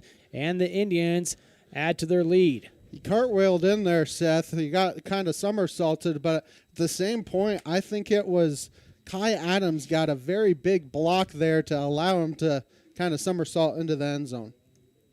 Magnus Gasaway on to attempt the point after for the Indians. Brant Laughlin, the holder. Roman Miller, the snapper. Good snap, good hold. Kick is up, and it is good. 8:57 to go here in the first half of play. Seneca leads 13-6 here on the KNEO and Seneca Indian Sports Network. Lions Forward is more than a campaign. It's our commitment to the future. Through private giving, we're expanding educational opportunities in Joplin and the 4-state area, strengthening programs, and investing in our students. Many MSSU graduates choose to stay in our region, becoming the healthcare professionals, educators, and business leaders who keep our community strong. Went to break. I looked at the scoreboard. I forgot that they kicked the extra point. Sponsors for today's game: 4-State Sports Report, Dairy Queen of Seneca, First Community Bank, Neosho Chamber of Commerce, Amory Roofing and Construction, Missouri State Representative Dirk Deaton, Campbell Biddlecombe Funeral Home, The Big Nickel, Missouri Southern State University, Marine Center Incorporated, and Community Bank and Trust. Gasway out there to do the kicking duties this time for the Indians, as Drew Sherwood's going to catch a breather on the sideline. Well, Seth, no, he doesn't catch a breather. I think he's on that kickoff unit somewhere. Yeah, he is. He's over here as the go man on this near side. But Seneca has given Lift for Life good field position both times. Gasway is going to kick this one away. It's a high on over-end kick. That's going to be fielded on this near sideline at the 23. And he's going to makes a couple guys miss and finally brought down. That's going to be Hurst. Hurst is going to have it at the 35-yard line. But that's the best job defensively. And, Seth, I think Gastaway got hit because he is down in a heap over here after the kickoff. So I wonder if one of the Lift for Life guys hit him on the kickoff, because he is writhing in pain at the moment. Well, we have a second. The Racine Christian Church, located at 12218 State Highway K, is a proud supporter of Seneca Indians football and wishes them the best going forward in the state playoffs. They have Sunday morning worship at 8:10 and 10:45 with Bible study at 9:30. Their phone number is 417-346-0963. I did not see, what happened away from the play. I just saw after the fact that he was writhing and playing, and they are Looks like he got hit in his shoulder. Looks like he got hit in his shoulder, not a lower half injury, just a shoulder injury. They're rubbing his left shoulder.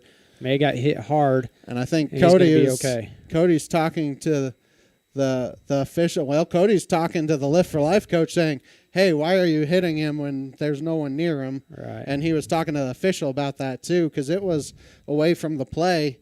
And it is. I mean, as much as I hate to say it, it's still football. Yeah. You're out there in the field. You have a chance of getting hit. Right. But Seneca's got to go back to work on defense here. 1st down and 10 from the 35, their own 35-yard line for Lift for Life. I will say, Seth, they do have a capable kicker in Drew Sherwood if Gasaway can't continue. Doubles for Isaiah and the Hawks right here in front of us on the 45-yard line.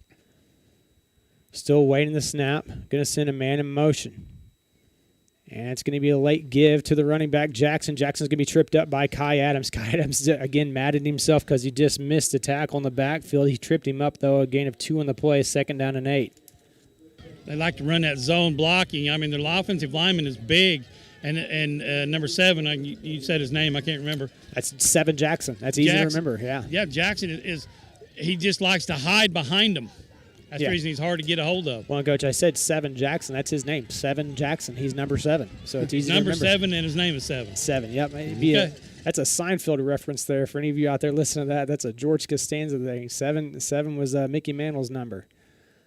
Handoffs this time is going to go to Scott. He's going to make a cutback. Brody Probert's going to try to wrap him up. He's going to be finally brought down by Kai Adams at the 38-yard line to pick up, 43-yard line, a pickup of 6 on the play. It's going to be 3rd down and 2. Yeah, Blaze Graham kind of finished them off there, but unfortunately a big chunk of yardage. Do you guys think this wind is playing any effect onto whether or not they want to try to take shots downfield, or they're just right now it's going to make it a slugfest? No, I don't think so. 2 running backs in the backfield with Scott and Jackson. Isaiah is going to look to pass. He's going to throw it out to the near side. That's 0. Makes a couple guys miss. Probably Probert and Graham take him down. The pass is completed to Deshaun Moss. Moss is going to get across midfield to the 49-yard line, a pickup of 8 on the play, 1st down and 10. Looked like Brant Laughlin read it, just a better throw there from the quarterback. So Moss has his first reception on the day. Again, he doesn't. His key targets are Henderson and Woolfolk. Moss has 12 receptions on the year. So that was number 13, about 1 a game. Doubles again for Isaiah Scott in the backfield. Going to send Henderson in motion. And it's going to be a give to Scott. Scott's going to run into Kai Adams. Finally going to be stood up, and they're going to have the forward momentum stopped at the 45-yard line. A pickup of 4, 2nd down and 6.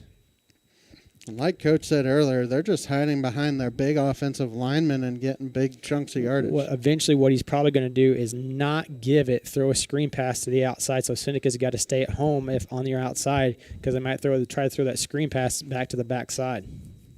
Play going away, screen pass backside. Henderson and Moss split out to the near side this time, as Woolfolk's going to be split out to the far side. 2 running backs in the backfield, Jackson and Scott flanking Isaiah. You got one-on-one coverage up top against Sherwood, and he's giving them a lot of space up there. And it's going to be a late give. It's got to go right. He's got a man wide open downfield. That's going to be on Easton Haynes, and it's going to be a touchdown. And that should may be have been taunting. And yeah, there's the flag. Yep. And that just makes their 2-point conversion even longer because they don't have a field goal kicker. And that's to Moss. He had a straight go route. Easton Haynes was looking in the backfield. Yeah. Does the touchdown come off the board? No, touchdown will stand. It's after the play. But that's his first unsportsmanlike as well, so he's got to be careful to make sure that he doesn't pick up a second. But it's still waiting after the play. Yep. So unsportsmanlike against Moss, even though he got the touchdown. He's going to have the unsportsmanlike as he looked back at Easton Haynes. The coach can't believe it, but we saw it all the way up here, so I don't know what he's thinking. I mean, it was very easily a taunting penalty, and I think Seneca, you take it on the try, make it even longer try, but if you take it on the kickoff, they'd have to kick off from the 25. So we'll see what Seneca coaches decide to do. And they are taking it on the try. So they are going to back them up here. The bad thing there, Seth, is it gives them more room to work here. Yeah, for a passing game. On the try. And like you mentioned, Easton Haynes was caught looking in the backfield, and that's exactly what happened. You fake. I told you, they're going to hold that for a second, try to get you bite long enough, and then send a guy down or send a screen pass, and that's exactly what they did.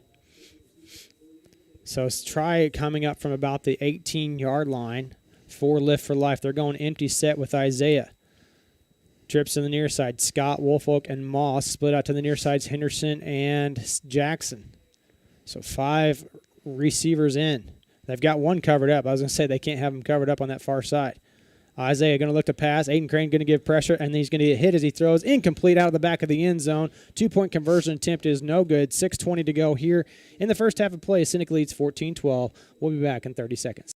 Marine Center Incorporated is a sponsor of Seneca Athletics. In business since 1979, they offer Mercury and Suzuki motors, along with low boats as well as boat repairs. Located at 4961 Highway 43 in Joplin, Missouri, open Monday through Friday 9 to 5, Saturday 9 to 12, and closed on Sunday. For more information, the phone number is 417-781-7450 or online at marinecenterjoplin.com.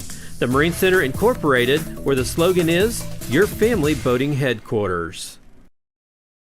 Sponsors for today's game: People's Bank of Seneca, Crowder College, Christian Healthcare Ministries, the Seneca School District, Racine Christian Church, Newmac Electric, Predators Pharmacy, Prolube Maintenance Center, Freeman Orthopedics and Sports Medicine, and DD Farm and Feed. So Seneca looking to return this kick. Again, hands team out there got to be prepared as Barber might try to kick an onside kick attempt here. Second line pretty far back. And you got a lot of space on that right side. They've only got 4 guys on that backside. On the backside is Stone Oiler for the Indians. A 5-man front for the Indians on this kickoff return team. Barber takes his step. He's about 12 yards behind the ball. Good running start for him, and it's just a pop over and kick that's going to be out of bounds at about the 38-yard line. Seneca, they were trying that pop over kick, trying to get it to Moss on this near sideline because he was almost there if that ball hadn't scooted out of bounds. Community Bank and Trust, proudly serving our customers for the past 140 years. They visit their branch at 1102 South Cherokee for all your banking needs. Member FDIC and Equal Housing Lender, proud sponsor, Seneca Indians. Normally you get the ball at the 35, but since it was in front of the 35, you get it where it went out of bounds. So it went out of bounds at about the 37-yard line. Yep. So they actually have it at the 42 where it went out of bounds, so that's where you get it. Maybe you add 5 yards from where it went out of bounds. Maybe it's the penalty from where it went out of bounds. Yeah. 6:20 to go till we hit halftime, and what has been a very entertaining first half. They're probably thinking to themselves, man, these guys know nothing about the penalties in football. Well, I don't read the book. Trips to the far side, 1 to the near side for the Indians. 4-man front for the Indians. Haynes is going to go in motion. It's going to be a gift to Haynes. Haynes is trying to get blockers in front of him. He's at the 45, the 50. At the 45, down to the 42-yard line he goes, and I thought, Ben, you were trying to point out a penalty flag. I wasn't pointing out a penalty flag. One of the coaches for Lift for Life was jumping up and down like he recognized what the play call was, and they couldn't get it to them. But a good job there by Haynes. Good job lead blocking and a big chunk of yardage for Seneca. 20 yards on the play for the Indians. 21 yards for Haynes on the carry. First down and 10 inside Lift for Life territory. Under 6 minutes to go here in the first half of play. Handoff's going to be Miller right up the middle. He's going to lower his shoulder on the linebacker, take him across the 40 to the 39 just to pick up a 3 on the play. Second down and 7. Good hit there by the linebacker. Miller just did a good job meeting him in the hole and taking him downfield. Blaze Graham going to check it back in from the sidelines. Sponsors for today's game, Southwest Missouri Bank, Neosho Daily News, Doug's Body Works, Prairie Top Chiropractic, and Cedar Lane Farm and Garden. Sherwood and Graham split out to the near side. Kai Adams in at H-back. 4-man front, now 5-man look for Lift for Life. That's defensive end. Looks like he's almost lined up offsides. Handoff's going to go to Miller. It's going to be Probert taken to the backside at the 30. Down the sideline he goes, and he's going to be forced out of bounds. Inside, right at the 20-yard line, they're going to say he stepped out. A gain of 19 on the play. Again, had me fooled. I thought Miller had that ball all the way. Read option once again. You fake it enough. That defense bites. Everybody's flowing to that right side, Seth. You go to the left side, and they did a good job on that backside of blocking, and a huge gain there for Brody Probert. First down and 10 for the Indians. It's pistol formation. 2 H-back, 2 running tight ends back. He's going to go to the left side, lowers his shoulder at the 16-yard line, still on his feet, fighting for extra yardage. He's going to be down inside the 10-yard line. They said his knee touched at the 15. His elbow touched. They're saying his elbow touched. I was going to say something touched at the 15 is what. Well, a good chunk of yards. Saying. That was good yards after contact there by Miller. Well, once again, Seth, right now Seneca is able to get to that second level, and you're leaving one-on-one coverage, a linebacker trying to cover or take down Roman Miller. 2 H-backs, 2 tight ends for the Indians. Second down and 5. 4:39 to go here in the first half. Very heavy front here for Seneca. It's going to be Probert running to the left side. He's going to get tripped up at the line of scrimmage. That was a great play coming in from the defensive lineman. Didn't see who that was. Maybe number 25. Maybe a linebacker, Laval Pete making the play for the Lift for the Life at the balls at the 13-yard line just to pick up a 2. If he hadn't have tripped him up, Probert probably been gone. Yeah, once again, that read option, and Seneca doing a good job, or excuse me, has been doing a good job of blocking that backside, but big third down play here for Seneca. 4 minutes to go here in the first half. Handoff's going to go to Miller once again to the left side. He's going to have enough for the first down inside the 10-yard line. Roman Miller rumbles down to the 9, 4-yard pickup, first down and goal. Well, you need 3, get 4. That's all that matters here for Seneca. And a touchdown here would be big for the Indians because with Lift for Life not being able to kick extra points, Seth, and having to go for 2 every time, you can still kind of get away from them a little bit with a touchdown and a point after attempt. First down and goal, ball at the 9. Double H-back, double tight end. It's going to be Probert running to the left side. Gives a stutter step to the line of scrimmage. Leans that long frame across to the 6-yard line. Goes Probert. Probert staying at 6'1". I think Probert might be a little bit taller than that. Kai Adams leading the way there once again. Gain of 3 on the play. 3:20 to go, counting. And Seth, if you're Seneca, you want to take as much time off the clock as possible and get into the end zone because once again, you get the ball to start the second half. Second down and goal to go with the 6. 5-man look, 6-man look, 7-man look, 4 lift for life. Well, you look how heavy Seneca's going. Handoff's going to go to Miller once again, dancing around. He's going to explode to the outside. He's going to go into the end zone. He fumbles it, and it's going to go out of the back. They say touchdown first. Touchdown first. Whew, that was close. And they might instant replay I was just going to say, that one may be an instant replay. We'll see if they... That's got to be an official's review. He said touchdown first. He lost it after he went through the end zone, so that... he's pretty certain on that. It's got to be an official's review. Yeah, the coaches do not have challenges. You see down here, there's a guy. Well, you can't see. There's a guy in the red or They're orange. saying stoppage. So it That's may the not initial get, official. He's going to stop it and say review it. It may not. Oh, get that would be overturned. huge for the Indians. Well, it's huge for whoever gets it. So they're going to come over and talk about it. We'll see. That'll be a touchback. If there is any. We'll step aside here as they sort this one out. We'll come back with you with 3 minutes to go here in the first half of play. A sponsor of community broadcasting on KNEO, Southwest Missouri Bank in Neosho, serving the Neosho area from 2 locations. They offer personal banking services, including checking and savings accounts, home loans, and online banking. Learn more online at smbonline.com. Southwest Missouri Bank, an equal housing lender. Member FDIC, where their slogan is Southwest Missouri Bank, we can do that. Crowder College, your future, our focus. At Crowder College, we have 6 convenient locations in Southwest Missouri and online programs to fit your needs. Flexible scheduling provides a pathway to a career or the opportunity to transfer to a 4-year university in a variety of programs. Cheer for the Rough Riders at athletic events. Use the Missouri A+ Scholarship Program for free tuition and common fees. At Crowder College, your future is our focus. Apply today at crowder.edu. As they call it out of bounds, or excuse me, a touchback on the play. It will be lift for life ball That's at huge. the 20-yard line because it's a touchback. I thought he may have lost it on the way out, Seth, and he did. That is a huge play there, and lift for life has 2 timeouts to work with, 10.5. Oh, that's a huge moment. Instant replay for the first time is used, I believe, and it cost the Indians a touchdown. The officials had a touchdown on the field, and the instant replay overturns it. Now, if you're Seneca defense, you got to go back to work as the Indians fumble, first turnover they've had today. I will say, Seth, live, it did look like he lost it. I was surprised I didn't think he did, honestly. I thought he crossed the plane before he lost it. So. Live, I thought he lost it beforehand. 2 receivers to each side for Isaiah. It's going to be a handoff to Scott. He's going to explode through the line of scrimmage. He's going to run into Brant Laughlin and Jace Renfro. A gain of a couple on the play. They're going to say it's forward progress. Got him to the 23-yard line. 2nd down and 7. 2nd down and 7 coming up for the Hawks. 2:45 to go. You got 2 wide receivers over on this side, and now one of them going to go back over. See if Seneca gets... Jackson split out to the near side with Moss. 2 receivers on the far side. That's Henderson and have a number on the other Wolfolk on the other side.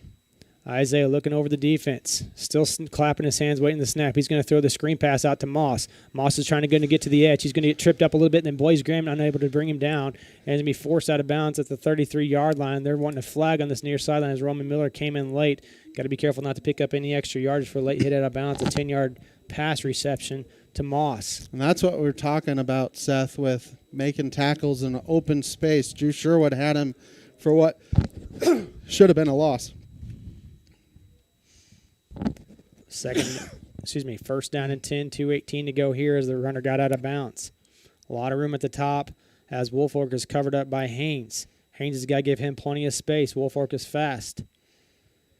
And it's going to be the screen out to there, and almost jumping in front of his Brant Laughlin. Haynes is trying to make him go to the sidelines. He's able to wrap him up, but not before Wolfolk can get out of bounds at the 40. Man, Laughlin was very close. If, that's a good throw there by the quarterback because Laughlin read that one, and if he had been able, if he had been taller, it could have very easily been a pick six.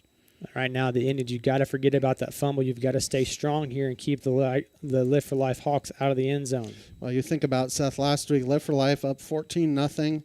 They returned a pick six for a touchdown to end the half and got all kinds of momentum in that game. 2nd down and 3 coming up. Again, the slow play is Scott's going to take a step back. He's going to be brought back down to the turf by Adams and Probert. He took a stutter step, counter step, came back to the other side of the 45, a 5-yard pickup, 1st down and 10. Again, they're just trying to get the Indians to load that box a little bit more so that way they can go to their deep ball, their passing game a little bit more often. 1st down and 10, ball at the 45-yard line. Sponsors for today's game: Mid-America Specialty Markets, Missouri Farm Bureau agent Josh Dotson, Huddle Springs Church of Christ, Access Family Care, Missouri State Senator Jill Carter, and Chapman Sawmill and Hardwood Lumber. They are trying to make sure that Seneca does not get the ball here to end the half. They got a new set of downs, so they could take a knee if they wanted to the rest of the half and still make sure that happens. There's a penalty flag. Place comes in. Maybe in delay of game, possibly. That's the only thing I can think of because it was the back judge that threw it. Waiting the signal from the referee.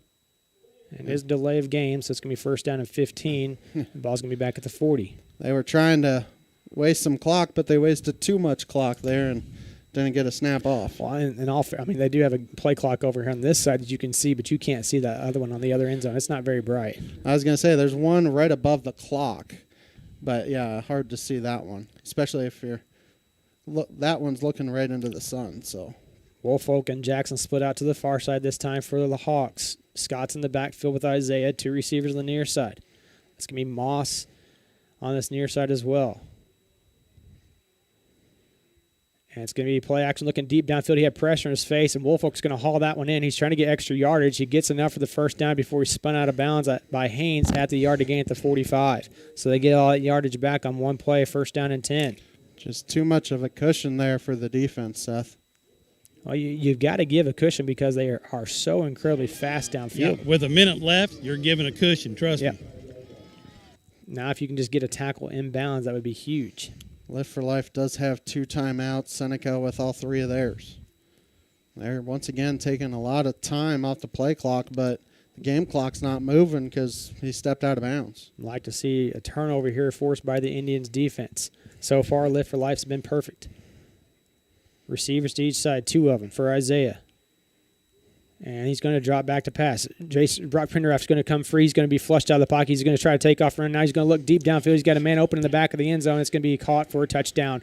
Coverage broke downfield. Moss has his 2nd receiving touchdown as Isaiah scrambled, made a good heads-up play, and Lift has their first lead of the game with 53 seconds to go here in the 1st half. Yeah, Blaze Graham gets lost in coverage there, Seth, and tried to come back a little late, but not quite in time. Once again, they got to go for 2 here once again. But that's how big that fumble is, Seth.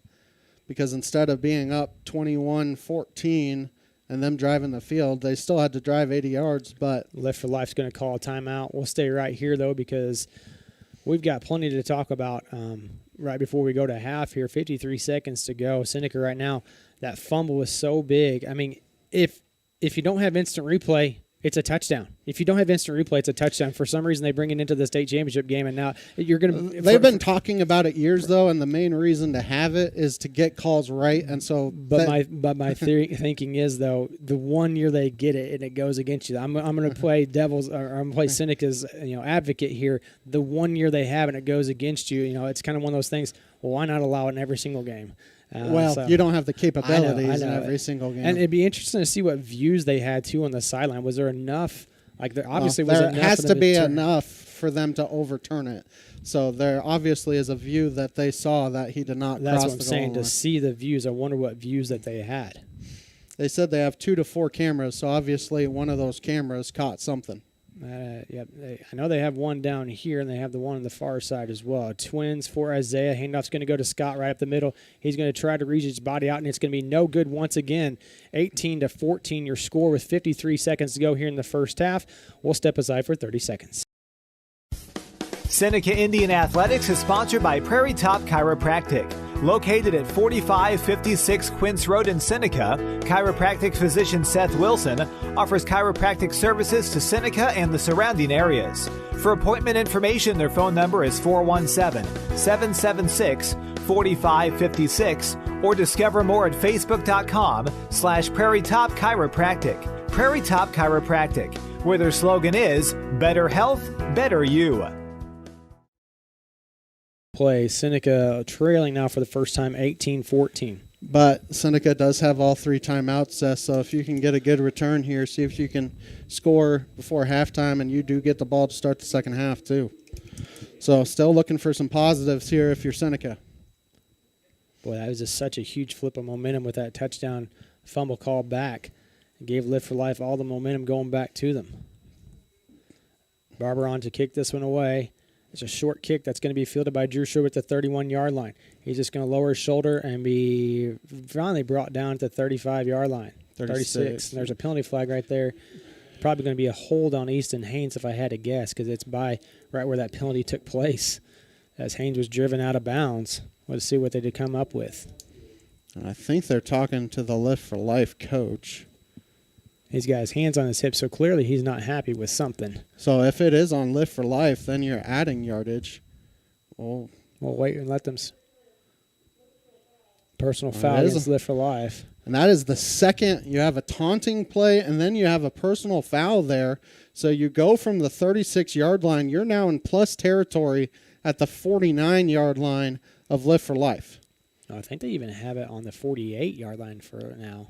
Okay. They're going to take it all the way across to the 48. And it must have been that kickoff coverage, something happened there. After the play was over, maybe? I don't know. Yeah.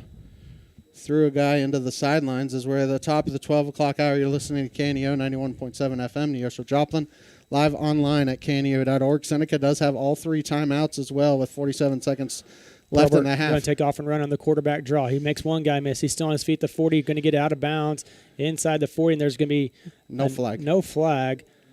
He was reaching for it. I thought he was going to throw that for a second. As Probert got hit maybe a step late, they're going to say he got out of bounds. Maybe he threw his beanbag is what it was when he went out of bounds to the 37-yard line.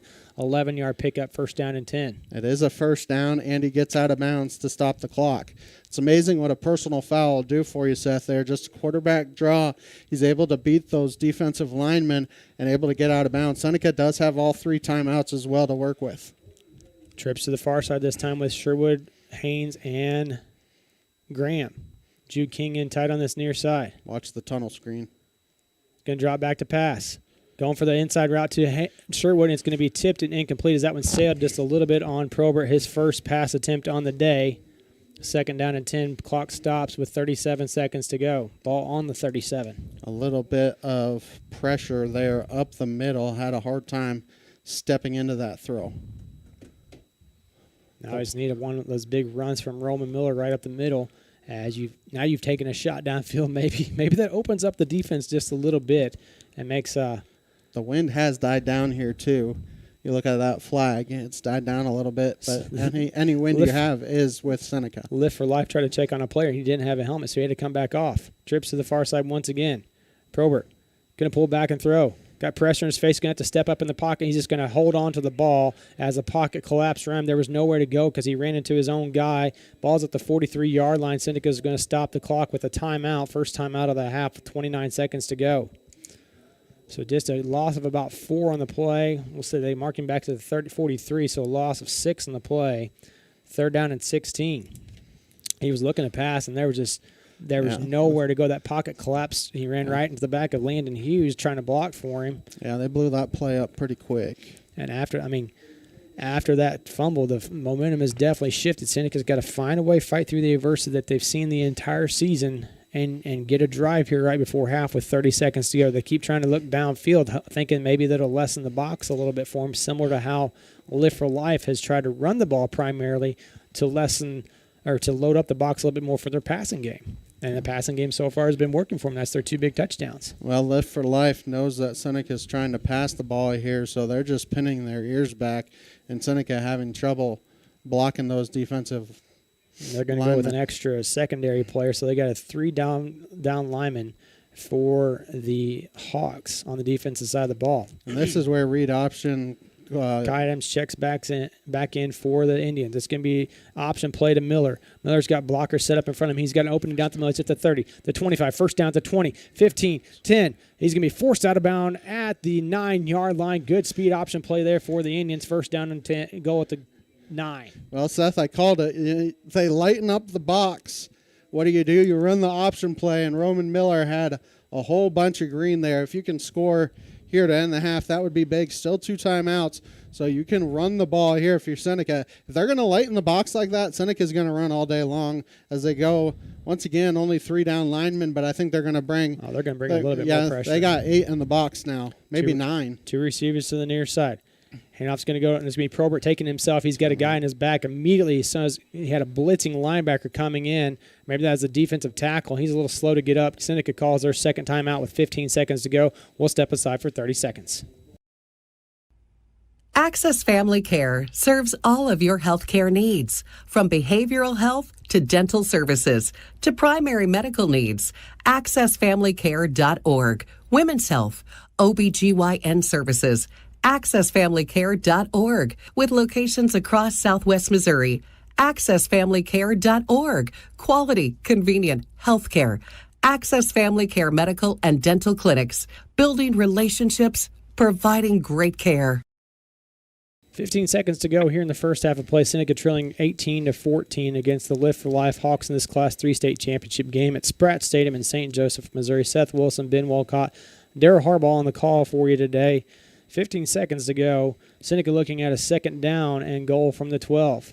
Trips to the near side as Brock Pendergraft's going to come out here with Jude King as well as Hunter Haynes, one receiver on the far side. That's Blaze Graham. It's going to be a fake. They're going to throw it right over. Wide open for the touchdown. Drew Sherwood as the Indians score with 12 seconds to go in the first half and regain the lead as Renfro just takes down Brant Laughlin on the chest bump there. Well, Coach probably has a better view of it, but unbalanced line, you send Pendergraft out here, you have Jude King out here, another offensive wide receiver out here. You line Sherwood up at tight end, and they just throw it behind him.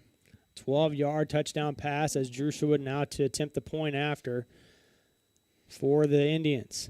High snap, good hold, kick is up, and it's no good as it sails left as it had a little trouble getting that one down the block correctly. 20-18 your score, 12 seconds left to go here in the first half of play. We'll step aside for 30 seconds. Forbes asked, and the people answered. Missouri Farm Bureau Insurance is one of America's best insurance companies. Forbes recognizes what our customers have known for generations. We are committed to protecting families and the lives they built. For auto, home, life, and business protection, call Missouri Farm Bureau Insurance. We've got Missouri covered. I am Josh Dotson with Missouri Farm Bureau Insurance Services. If you're in Missouri, I'm for you.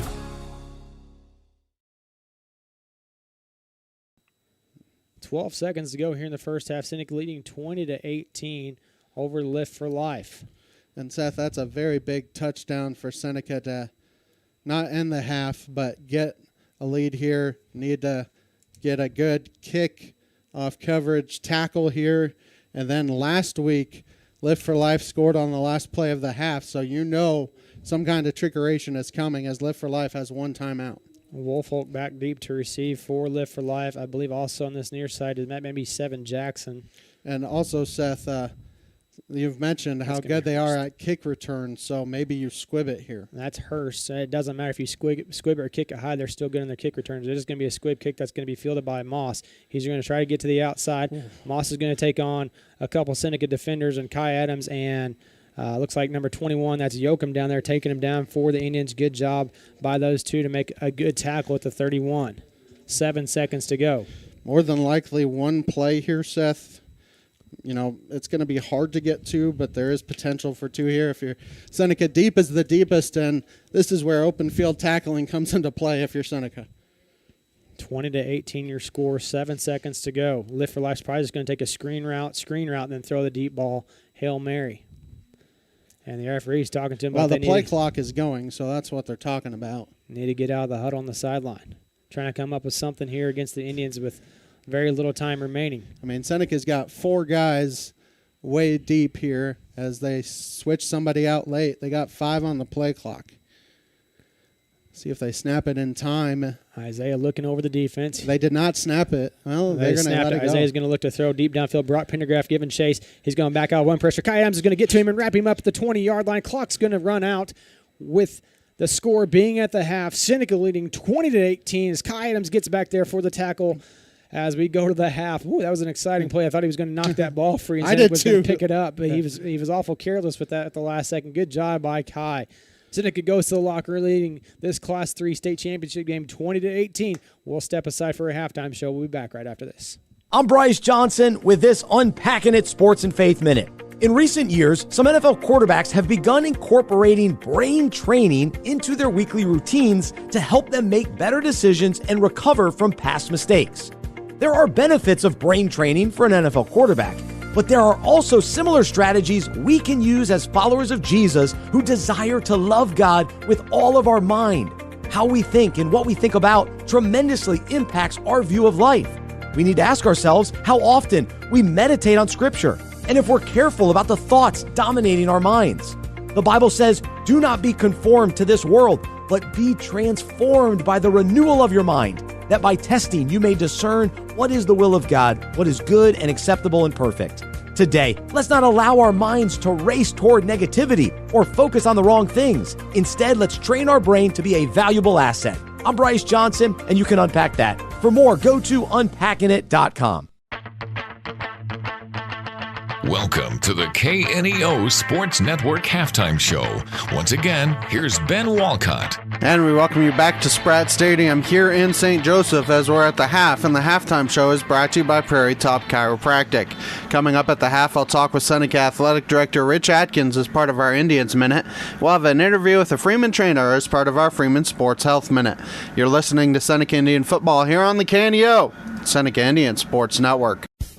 Seneca Indian Athletics is sponsored by Prairie Top Chiropractic. Located at 4556 Quince Road in Seneca, chiropractic physician Seth Wilson offers chiropractic services to Seneca and the surrounding areas. For appointment information, their phone number is 417-776-4556 or discover more at facebook.com/Prairie Top Chiropractic. Prairie Top Chiropractic, where their slogan is, "Better Health, Better You." Prater's Pharmacy in Seneca is a proud supporter of the Seneca Indians. The pharmacy is open from 9 to 5:30 Monday through Friday and from 9 to 1 on Saturday. They offer an automatic refill program and internet refill service online at praterspharmacy.com and through their mobile apps. They also have a drive-through window. Prater's Pharmacy at 1711 Cherokee in Seneca, 417-776-8701. Go Indians! The Indians Minute is sponsored by Missouri Farm Bureau Insurance Agent Josh Dodson. His office is located at 809 South Neosho Boulevard in Neosho, Missouri. Welcome to today's edition of the Indians Minute here on KNEO. I'm Ben Walcott. Today we're talking with the Seneca Athletic Director, Rich Atkins. And Rich, you and I have talked the last couple of years going into this championship game about the fact that looking to build momentum into your winter sports and how football really is kind of a driving force for that, and really all your fall sports as well. And it seems like you have plenty of momentum this year going into the winter season. Yeah, for sure. I mean, in the fall, you always want to get started off well in every sport, but football here in Seneca is definitely a big catalyst to that. And so it's been really cool watching this over the last, more than 3 years. I mean, another state run this third year, but really just the last 5 years has been so much fun to watch the coaching staff and the players have all the success they had. So I'm really looking forward to getting this going on Friday, and hopefully it's going to come out our way this time.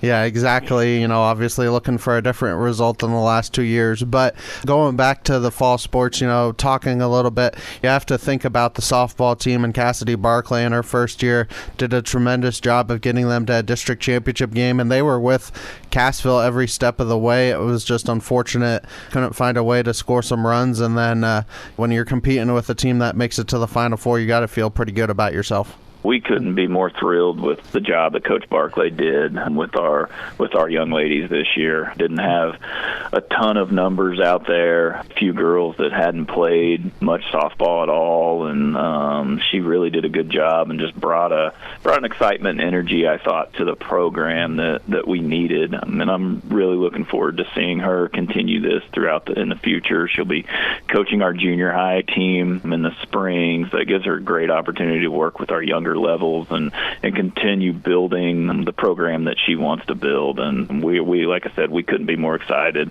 with the direction she's got our softball program going. And then girls golf, you were able to get one lady to state. Unfortunately, the second one missed it by a stroke, but you have to like what Drew's been doing with that program. Yeah, absolutely. Golf has been growing slowly but surely here. And yeah, we're sending some kids to state, which is a really cool accomplishment. Sending one, and that was her back-to-back. She went back-to-back this year. Maddie Almond did, so that was awesome to see. And then yeah, Ellie Olson just missed it by a stroke, and that was a tough one for her, but she improved throughout her 4 years and stuck with it and just missed it. So, but we're really proud of those girls. And then the cross-country team and Coach Adam Hughes, it seems like he's been able to start building that, and it just seems like it's getting bigger and bigger every year. Yeah, I mean, Coach Hughes coaches our junior high program as well, and we have sixth graders that are involved with cross country, just really trying to get those numbers. It's a numbers game, and it's a tough thing to sell as far as trying to get kids to want to go run 2 miles a day or whatever it may be, and so he's doing a good job with that. Our numbers are growing, which then those kids are then going to run distance for us in track in the spring, and that's the cycle we need to get on. And we're starting to see that develop, and I think where our program in cross country is going to have a bright future. And then finally in the fall, volleyball for you. Obviously your daughter played volleyball, and it just seems like things are hopefully looking up for them in this next couple years. Yeah, they continue.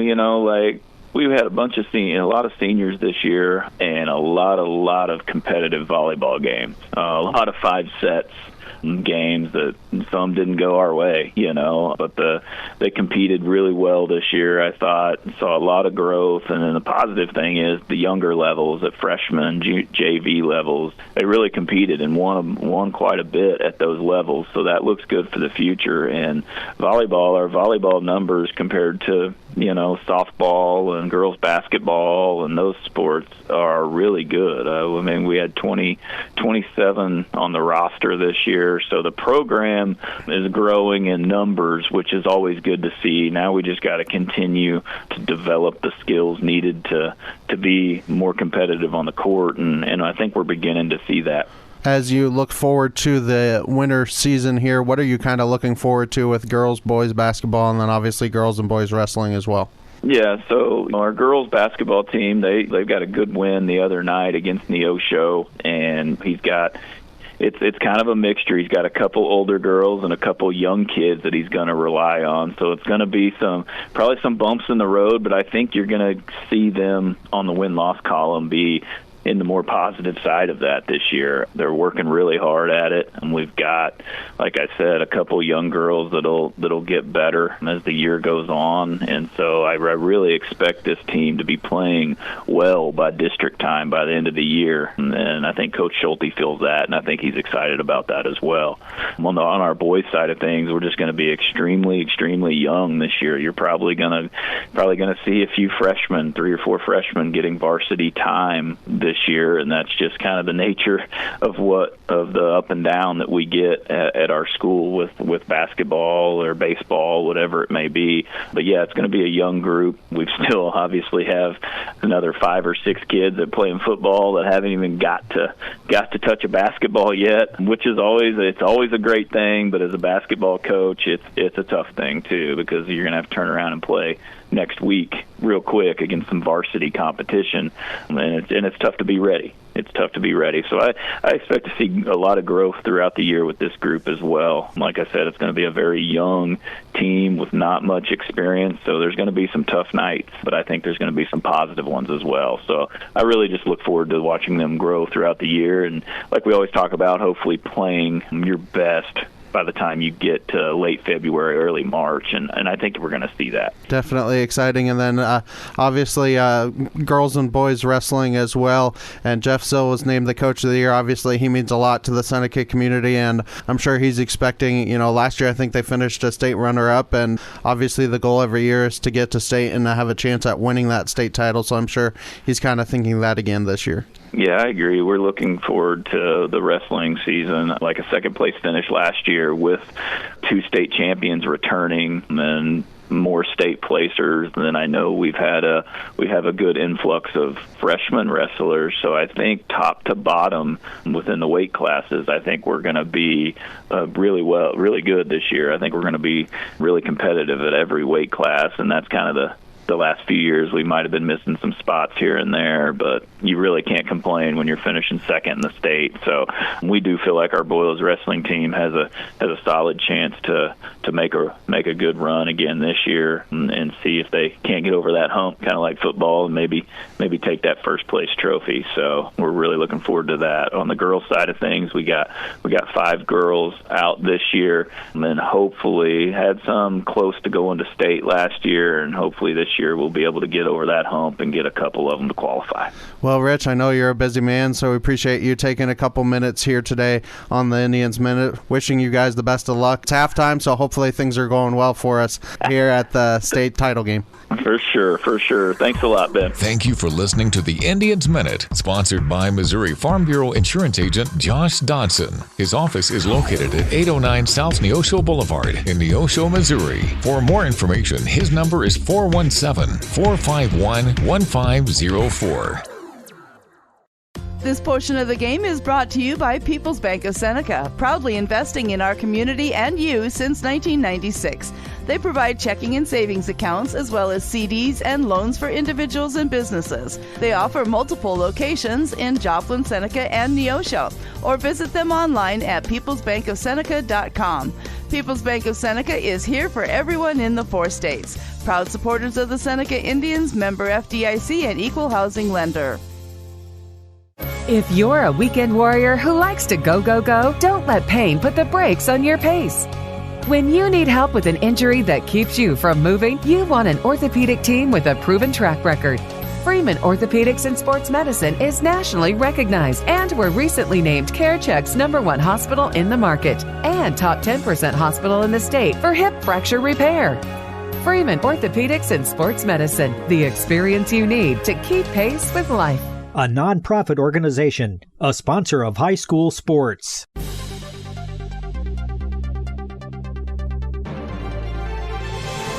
It's time for the Freeman Sports Health Minute. The Freeman Sports Team is proud to serve as the official sports medicine provider for over 20 area high schools and colleges. Welcome to another Health Minute here on KNEO. We're joined by Jen Lolleman from Freeman Orthopedics and Sports Medicine. And today's topic, Jen, when do you go to the urgent care versus the emergency room? The ER, really, you want to send chest pain, difficulty breathing, fainting, slurred speech, any head injuries or suspected concussions, any really broken bones that might be misplaced, anything like that, severe lacerations on the face, severe cuts that might require stitches, would probably go to the ER versus the urgent care. Urgent care would be more of the illnesses, maybe some sickness, some cold, flu symptoms. Sometimes we'll send kids to urgent care just for an x-ray because we didn't necessarily suspect a fracture, but it could be, especially if our orthopedic doctors are out. We can send them to the urgent care just for an x-ray, and then our doctors can look at that x-ray and determine if they need to see them or not, or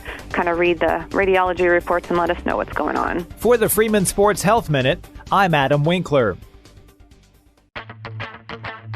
Thank you for listening to the KNEO Sports Network Halftime Show. The teams are headed back out on the field. Seth Wilson and Ben Walcott are ready to go in the broadcast booth, and Daryl Harbaugh is returning to the sideline. The third quarter is almost here. Back with more Indians football after this on the KNEO and Seneca Indians Sports Network.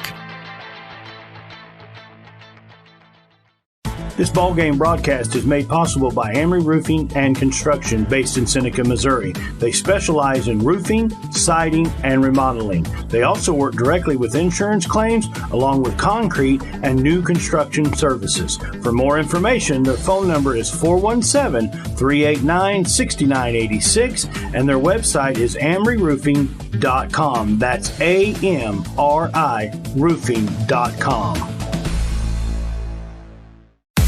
The Roper Kia 4-State Sports Report is proud to sponsor local high school sports on KNEO. Sports Director Michael Amami and sports reporters Ryan Bunale and Cam Isimone have interviews, scores, and highlights weeknights at 6 and 10 p.m.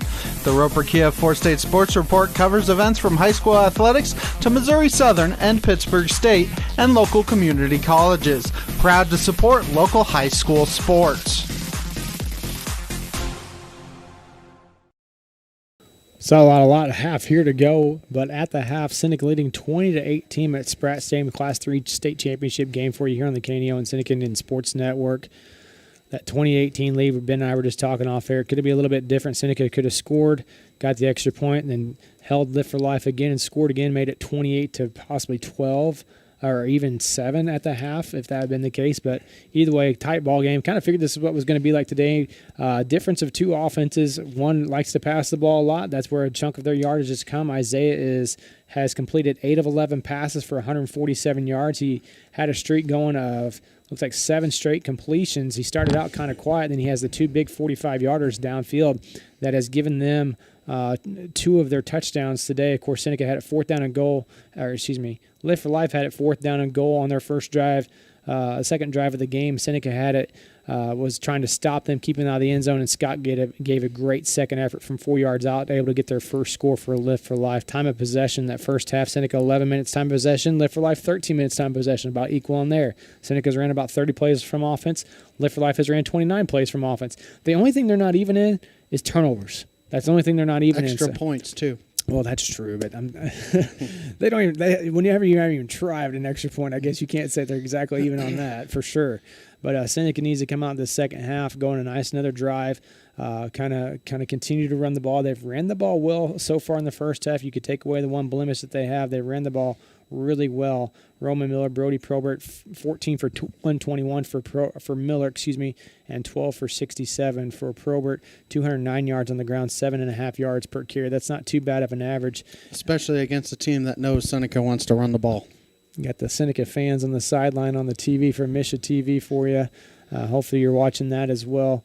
Maybe listening to us, whether you're listening down in Texas or over in Tennessee or across the state in St. Louis. We sure appreciate you tuning into this broadcast, our audio broadcast only today here on YouTube on KNEO 91.7 FM. We certainly appreciate you listening. Your halftime show sponsor today, Prairie Top Chiropractic. Neither team has made it way back out on the field. I think both teams are taking their sweet time. Maybe Seneca's starting to head down this way because they've opened the gate on this one end zone. Haven't seen anything from the other end zone as the teams will slowly make their way out of the locker room. Both teams looks like they've got a little bit of a walk because the field kind of sets down a little bit into a valley to get to their locker room. So haven't seen any of one of those walking on the field. Guys, any thoughts from the first half action that you've seen so far? Coach, I know that you're over there talking to Coach Hodge. It's the 30-year anniversary of Seneca winning back in 1995. I know you're over there talking to him about glory days and everything else, so we won't even bother you. I don't even think you have your earbuds in. You're not even listening to us. I was going to say, he is not paying attention to us one bit. Ben, any thoughts from that first half action? I mean, Seneca has been able to run the ball. The one blemish, like you said, is a turnover, and it's the first official review, and they, we were talking with the head communication guy at Misha, and he said, they had to have, they wouldn't have turned it over otherwise, and they had a great angle of it. So it's unfortunate for Seneca. Otherwise, this could be a little bit of a bigger lead. But, hey, you get the ball to start the second half. Seth, if you can go down and score, it's a 2-possession game, which would be the first time it'd be a 2-possession game all night long. That would be nice to have that if you can get up there and get up by 9 points as Seneca does make their way out on the football field. You see those seniors head tapping each other one last time. They'll walk on the field after half. That play, that trickeration play right before halftime. Seneca's last score was kind of cool. Sent Brock Pendergraft out wide. You saw him sprint out really. He was excited for that play. It's almost like he knew they were going to score in that play. Drew Sherwood at the tight end position, went free release down the middle for the touchdown. A great execution on that play, great play call as well. Seneca just 1 of 2 on that passing. Sugar, like we said, that Sugar huddle, and you line up Drew Sherwood at tight end, but he's eligible. You put Brock Pendergraph on this side that's uneligible, and Live for Life didn't know what hit him.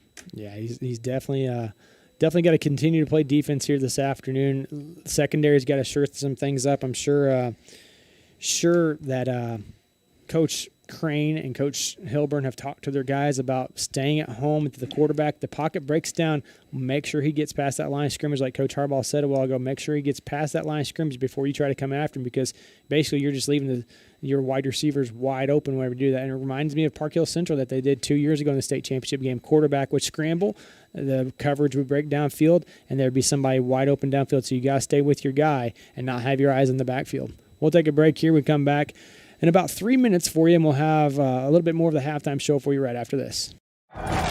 People's Bank of Seneca. We care about your journey every step of the way. Since 1996, visit us in Joplin, Neosho, or Seneca. PeoplesBankOfSeneca.com. Member FDIC. Proud sponsor of area athletics. Let's score big together. Prater's Pharmacy in Seneca is a proud supporter of the Seneca Indians. The pharmacy is open from 9 to 5:30 Monday through Friday and from 9 to 1 on Saturday. They offer an automatic refill program and internet refill service online at praterspharmacy.com and through their mobile apps. They also have a drive-through window. Prater's Pharmacy at 1711 Cherokee in Seneca, 417-776-8701. Go Indians! Seneca Indian Athletics is sponsored by Prairie Top Chiropractic. Located at 4556 Quince Road in Seneca, chiropractic physician Seth Wilson offers chiropractic services to Seneca and the surrounding areas. For appointment information, their phone number is 417-776-4556 or discover more at facebook.com/Prairie Top Chiropractic. Prairie Top Chiropractic, where their slogan is better health, better you.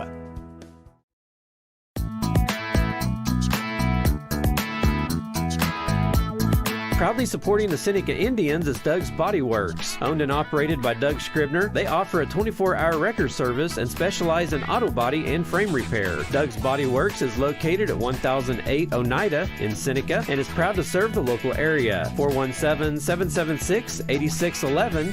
Go Indians!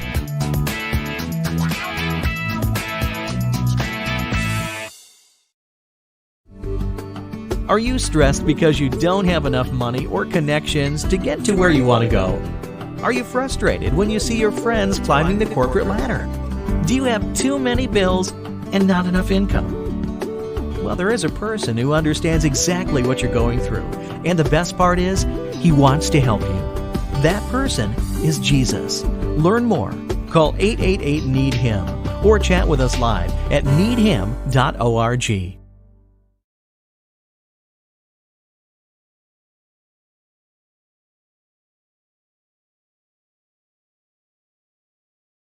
Cedar Lane Farm and Garden at 143 Cherokee Avenue in Seneca is your local feed dealer and a supporter of Seneca Indian sports. Offering vet, livestock, and pet products, Cedar Lane also carries a full line of farm and garden supplies. For more information, contact Cedar Farm and Garden on Cherokee Avenue in Seneca today. The number is 417-776-8231. Open Monday through Friday, 8 a.m. to 5:30 p.m. and Saturday, 8 a.m. through 2 p.m. for your convenience. Go Indians! Locally owned, operated, and here for you. Check out the new face of the Neosho Daily News, covering Newton County, highlighting area residents, businesses, school news, sports, and more. Find us on Facebook at Neosho Daily News or call 417-451-1520. Go get 'em, Indians! Hopefully Magnus Gasway is okay. He got hurt on a kickoff earlier in the game, and Drew Sherwood did the point after duties for the Indians. He came up holding his shoulder, did Magnus Gasway, so at least it's not a lower half injury, but they're just kind of keeping him off the field right now. Maybe he'll be able to kick out there once again, as the Indians will receive the second half kickoff here momentarily. Halftime show sponsor, Prairie Top Chiropractic. Got to watch the onside kick here to start the second half. I would not be shocked if Live for Life tries to gain that possession back. So. Steal that momentum right back. Not let Seneca have anything, because Seneca scored right before the half. Lift for Life thought they were going to go into halftime with an 18-14 lead, and Seneca got that possession right back. So yeah, that was a very big touchdown for Seneca, like you said, because they gained the momentum after the fumble overturned, touchdown, went down and scored, and you're like, man. But that personal foul penalty, Seth, really set Seneca up, because you only had to go 48 yards in about 50 seconds, and that's what hurt Seneca against Lamar. You know, it comes back and helps Seneca here. Is still about a minute to go till we start the second half. So far, Lift for Life has been perfect on their execution today. Just the one turnover on downs, and that's been it for Seneca. The fumble out of the back of the end zone. So Lift for Life is right now running the ball very well as far as offensively. I mean, they are running the ball a little bit, not as much, probably a little bit more than probably they would like to. 18 for 58 for 3.2 yards per carry so far in the first half. So hopefully Seneca can continue to stop the run and be ready for the passing game. Attention all former athletes and sports fans, it's time to get back in the game, become an official. It's great part-time income, and you get back in the game. Start today by finding out how. Contact the MSHSAA office by calling 573-875-4880 or visiting MSHSHAA.org. Halftime show sponsored today, Prairie Top Chiropractic. Well, I got a quick second before the second half kickoff. I'd like to give a special thank you to my wife for taking care of everything back home during the entire season. I know Landon and Coach Harbaugh, their wives as well, taking care of things at home so we can be at these games. And we sure appreciate it. Ben, we appreciate you taking care of everything for us as far as the electronics computer system, everything goes for us. Landon's here today, not able to run the camera, but he's here on the sidelines with Coach Harbaugh. I think he enjoys not having to run the camera today. It's really the first game he actually gets to watch. Special thanks to also my kids for not making my wife go insane at home whenever they're home on a Friday night. Bodie and crew and Josie, I sure appreciate you guys being good for Mom back home. And Seneca Seneca does have kind of the hands team They've up. got some guys up. Clay Davidson, Silas Ball, Roman Miller, Drew Sherwood's in about the 35-yard line. So now the second line's moved it up a little bit because they've been trying to pop over kick. They got 6 guys on this near side. So if Seneca tries to return to the left side, they'll have a good go of it. And it's going to be an onside kick that's going to get to the second level that Drew Sherwood's going to fall on, grab out of the air, fall down to the turf at the 37. Yeah, smart decision there by Drew. There isn't really going to be a final drive scoreboard show. We'll preview kind of the other games here this afternoon, but I want to thank Freeman Orthopedics and Sports Medicine for their support all year long. Go to kneo.org/sports, click on the scoreboard link, or download the KNEO iPhone or Android phone apps. Get the latest scores from games around the area as they're happening. One game last night, 8-man, and then we're technically the first 11-man, so 5 more coming after us. There's no technically to it. We are the first 11-man game of the afternoon. Trips to the far side for the Indians. Probert, shotgun formation, Miller to the left of him. And it's going to be a design option play, and it's going to be pitched at the last second. Miller's got a room in front of him. Blocker set up. He's at the 50-yard line. Cuts back at the 47-yard line. Finally going to be brought down from behind at the 46. Good run there by Miller. Maybe if he cut it up inside a little bit more, he had been gone. It's a dangerous pitch by Brody Probert, but Miller able to bounce around a couple defenders, can get a big first down for Seneca. First down and 10, moving the chains across midfield now. Sherwood and Haynes split out to the near side. You see number 2 checking out. That's Reginald Murphy for Lift for Life, hobbling a little bit. 5-man front for the Hawks. It's going to be Miller Probert taking to the right side. He's got a head of steam at the 40, still on his feet at the 35, spinning out of contact, almost able to break that one free down to the 32-yard line. They're going to call it. Pick up a 14 on the play, first down and 10. So, Seth, you fake it to that left side. You have a pulling Jace Renfro. You have a lead blocker there in Kai Adams as well. They're able to clean up the damage, pick up some linebackers, and give Brody Probert a big hole. 2 to the far side this time. Ball almost in the middle of the field at the 37. 6-man front this time for the Hawks. No safety help over the top. Probert. Handoff. Miller dancing around. He's going to run into contact after a gain of maybe 1 on the play. Yeah, trying to bounce it outside, and there wasn't anywhere to go. I mean, you're putting 8 guys on the line of scrimmage, 6 guys on the line of scrimmage, no safety over the help. You're just asking the other team to throw it, and they're hoping their secondary guys, their skill guys, are able to retreat and get back behind a receiver. Ball at the 31-yard line for the Indians. They're saying reset the play clock. Now they have. It's at 40, and they don't have it winding yet. Seneca's not going to complain. Now they've got it going. Double tight, double H-back formation in. It's going to be Probert running to the left side. It's going to be a scrum of players over there. Probert's able to lean across the 30 to get to the 28 just to pick up a 3, 3rd down and 6.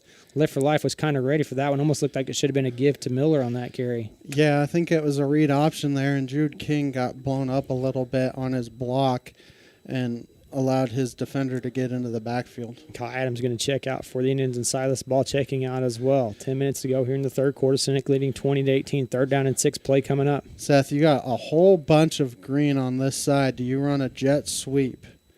But they don't have anybody set up to run a jet sweep on this side. Maybe you're running a tunnel screen. Trips to the near side this time for the Indians. It's going to be a fake to Miller. Probert's going to dance around. He's going to get wrapped up from behind. He's going to be stopped at maybe just a gain of 1. They only got him at the 26-yard line.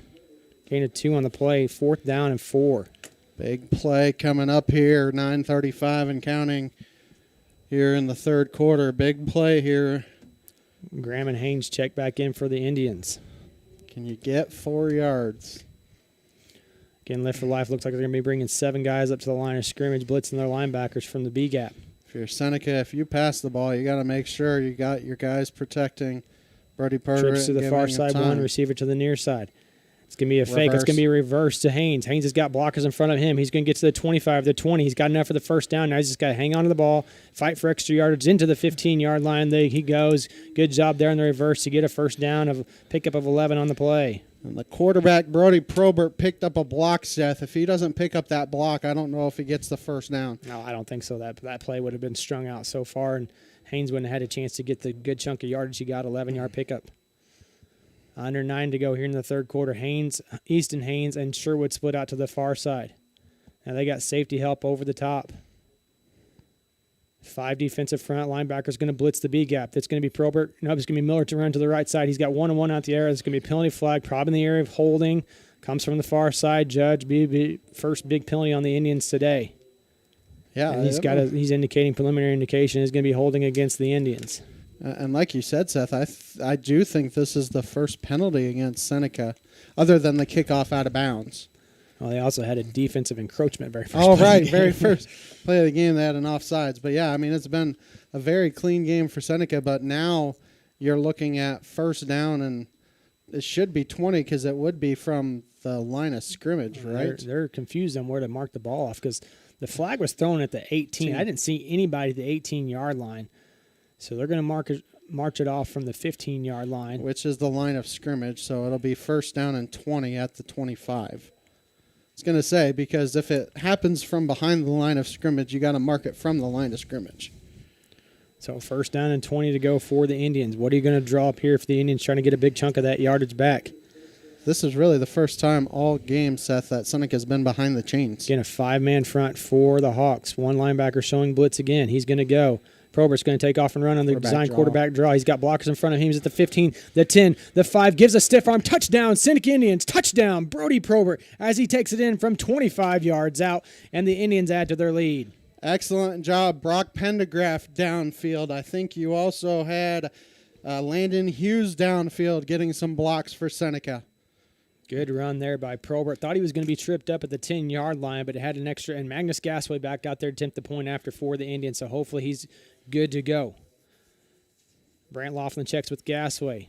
Miller, the snapper. Bad snap, good hold. Kick is going to go up. Knuckleballs through the uprights. 27-18 your score. 8:18 to go here in the third quarter. We'll be back in 30 seconds. The Neosho Area Chamber of Commerce is an organization that exists to make Southwest Missouri a better place to live.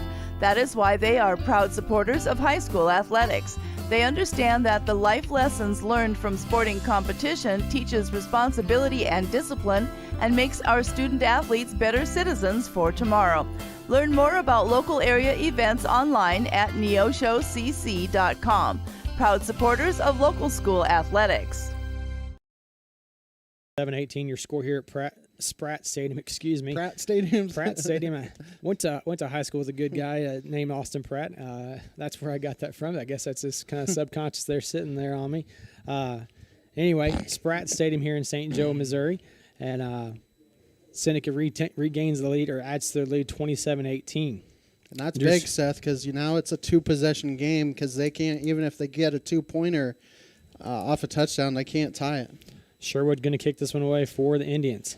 And it's going to be another squib kick that's going to bounce down. And it's going to be picked up by Scott at the 31-yard line. Wrapping him up and taking him down is Jackson Yoakum right at the 36-yard line. Good job by Yoakum to take him down. Stay tuned after today's game for today's player of the game, sponsored by Prairie Top Chiropractic. For more information on chiropractic services by Dr. Seth Wilson, call 417-776-4556, sponsor of Seneca Indian Athletics. Well, right now the passing game has been the crucial part of Lift for Life's offense.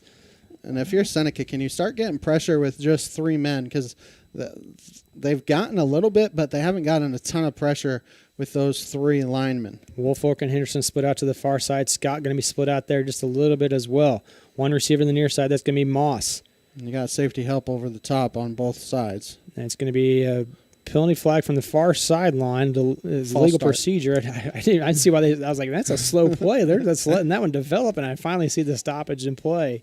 False start. It's going to march him back 5 yards, make it first down and 15 from the 31.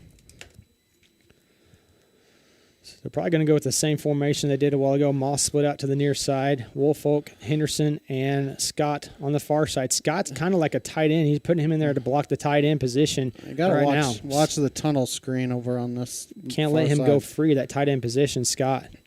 You do have Probert. Oh, Jace Renfro almost jumped offside. Isaiah waiting still. He's talking to the coach. Plenty of time, 2 seconds left. They're finally going to get the playoff. Handoff's going to go to Jackson. Giving chase is Jace Renfro and wrapping him up and taking him down at the line of scrimmage is Brock Pendergraft. Maybe a gain, actually a loss of 1. They're going to say he's back to the 30-yard line. Good job by Renfro to slow him down. Then Pendergraft finished him off, 2nd down and 16. So Jackson loses 1 on that carry. 7:50 to go here in the third quarter. Moss split out to the near side with Scott this time. Henderson and Woolfolk to the other side. Balanced formation for the Hawks. 2 safeties over the top helping out. Brant Laughlin going to cover up the receiver on the outside in the slot. Isaiah going to pull at the last second. It's going to be a screen pass. It's going to be brought down immediately by Drew Sherwood. Henderson received that pass, and he is slow to get off the turf. Great read by Drew Sherwood. And that's what we're talking about, making sure you get a secure tackle there. I think he was secure in that one, Ben. Yeah, a secure tackle, and he blew that one up. Only a gain of about 2 on the play. 3rd down and 14. Just a gain of 2 to Henderson on his first reception of the day. I said Henderson had 68 receptions on the year. Woolfolk has 66, and they've barely gone to those guys any at all today. Moss has been the big target today. He's got over 100 yards receiving. 6:51 to go here in the third quarter. Seneca changing things up on their defensive coverage. Trips to the near side, Isaiah. And there's going to be a timeout for Lift for Life. We'll step aside with them. We'll be back in 30 seconds.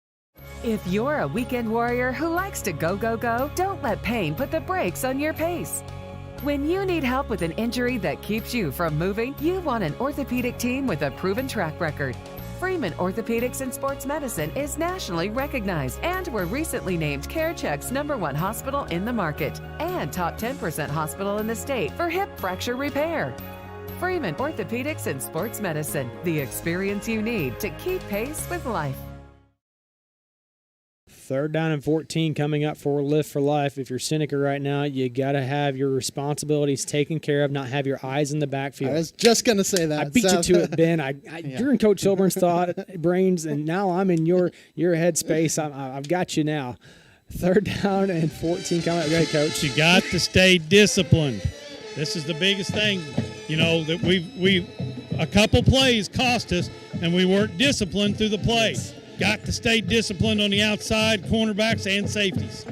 And Lift for Life might potentially go for it, too, if it becomes to a 4th down situation, because they're going to try to get something going offensively. Seneca trying to get the Seneca faithful to their feet here. Trips to the near side. 1 receiver on the far side. That's Woolfolk. 7 Jackson in the backfield with Isaiah. Looks like you got safety help over the top, both sides. Isaiah looking over the play. Going to drop back to pass. Quick step drop. That's going to be enough for right at the 1st down marker. Oh, man, he gave a lot of pressure there, did Haynes, and Coach Hilburn's not happy with him. Woolfolk's going to be right at the line to gain. He may be a yard short. I think he's got it. I thought that was Drew Sherwood on that side. That was Easton Haynes because Sherwood is over here. Okay. They're going to say 1st down, so they get 14 yards exactly. 1st down and 10, the ball at the 46-yard line of the Hawks. And Coach Hilburn not happy with that. He gave up so much space on there. He didn't want to get beat deep, but it's hard to stop and get moving forward again as a defensive back. Doubles now for Isaiah. It's going to be a handoff to Scott. Scott's going to have a headed steam. He's going to bounce out of the first tackle, gives a stiff arm, still on his feet, going downfield. Finally, Hunter Easton Haynes is going to wrap him up at the 30-yard line, take him down to 20. Same play we saw them run so many times in that first half with Scott, and Scott finally breaks a big one free. 26-yard pickup for Scott, their longest rush of the morning. And is it morning still? No, we're in the afternoon now, but now they're coming with a little bit of tempo here. Bunch trips to the near side. 6:25 to go in the third quarter. Jackson in the backfield with Isaiah. Got to watch the pump and go as well. Handoff's going to go to Jackson. Jackson's going to get hit immediately by Kai Adams. Oh, and that could be a penalty coming in late there as Aiden Crane. Ooh, he got lucky there. Pickup of 2 to the 26-yard line, 2nd down and 8. Well, they fake the screen to this side. You get bunches on this side. You get all 3 defensive backs on this side, and it lightens up the box trying to run, and a good job there by Seneca of making him have a minimal gain. Looking over the sideline is Isaiah. Sponsor for today's game, Newmac Electric, Predators Pharmacy, Prolube Maintenance Center, Freeman Orthopedics and Sports Medicine, and DD Farm and Feed. 2 receivers on the near side, 2 running backs on the backfield, this time with Isaiah. And it's going to be Scott taking it as well, dancing around. Probert's going to get to him and wrap him up. Forward progress. They're going to say no gain on the play to the 26, 3rd down and 8. Well, Seth, Brody Probert did an excellent job of staying home because I think that was supposed to go to the right. He bounced it back to the left, and Probert stayed home to not allow him to get any yardage. 5:18 to go here in the third quarter. Sponsors for today's game, People's Bank of Seneca, Crowder College Christian Healthcare Ministries, the Seneca School District, and Racine Christian Church. The Hawks looking over the sideline to their coach to get the play in. Seneca just short a defender on this near side. 2 receivers split out to the near side, 1 on the far side. 2 running backs in the backfield once again for Isaiah. A big cushion on that right side. Isaiah's going to look to pass. He's looking for just a little hitch route there by Woolfolk. He's going to try to juke and drive, and Hunter Haynes is going to wrap him up and take him down right at the yard of game once again. They're going to see where they spot it at. Coach Hilburn upset with him, and they're going to say 1st down. Well, you look at it, Seth, it's zone coverage there. Easton Haynes gave a lot of cushion, and then Hunter Haynes underneath did not realize where he was, and it was an easy pitch and catch there for Lift for Life. Yeah, Hunter Haynes turned the wrong way. He turned inside instead of getting underneath the pass on the outside. That's what Coach is yelling and hollering at him about. Seneca's not turned over Lift for Life. They've been perfect so far today. 2 receivers to the near side, 1 to the far side. 2 running backs in the backfield. And it's going to be a pass looking right over the middle, and it's going to be bad in the air. It's going to be intercepted. No, it's still in the air. Incomplete. Oh, man, that was such a crucial play because turning around, trying to retreat and get it was Brock Pendergraft. He ran into Blaze Graham, or maybe that was Aiden Crane. He ran into Blaze Graham, who had a perfect shot for it. Yeah, unfortunate there for Seneca. We were talking about not having any turnovers. They were trying to go quick, was Lift for Life, and the Seneca defensive lineman, when you can't get there, you put your hands up, and they did a good job of getting a hand on the ball. 2nd down and 10. Seneca needed to bring a little bit of pressure here. A bunched 2 receivers set to each side now. This is Moss and Henderson to the near side, Woolfolk to the far side. Got to watch those screens. Isaiah going to drop back to pass. Got plenty of time sending everybody down the middle field. It's going to be caught. He's going to say he caught it at the 1-yard line. Tipped it to himself. The running back went free right down the middle of the field. 1st down and goal at the 2. Yeah, he bobbled it. Unfortunately for Seneca, there wasn't anybody there to knock it out of his hands. The big guy today has been Scott. Scott's the only thing that's really been happening outside the passing game. Quickly now, 2 running backs in the backfield for the Hawks. 2 receivers on the near side. Scott's going to take the handoff. He's going to be up in, and he got into the end zone for the touchdown. Scott takes it in from 2 yards out with 3:54 to go here in the third quarter. Obviously, Lift for Life once again going for 2 here. Don't have anything else to do. Well, not to do, but they don't have a PAT kicker, so. Trying to get the score back within 1. Isaiah waiting for the play from the sideline. They haven't started the play clock yet. I don't know why, because the ball's sitting ready to go. I don't think the umpire realizes they're ready for him. There he goes. 2 receivers to the near side with Moss and Henderson, one to the far side of Woolfolk. 2 running backs in the backfield. Thought he was going to send a man in motion, and he's still talking to Woolfolk on the outside. Isaiah going to drop back to pass. He's got out routes everywhere, and that ball's going to be caught for the 2-point conversion. Moss once again hauls it in, has some words to yell to the sideline, and it's a 1-point game, 27-26 your score, 3:54 to go here in the third quarter on the KNEO and Seneca Indian Sports Network. Huddle Springs Church of Christ is bringing you today's ball game. They're a family-friendly church located just a few miles outside Seneca at 19306 Huddle Springs Road. With Sunday morning and evening worship services as well as midweek services on Wednesdays, check out HuddleSpringsChurchOfChrist.org for more information about all the classes and fellowships they offer throughout the week. Huddle Springs Church of Christ, where they say, we want to go to heaven with you.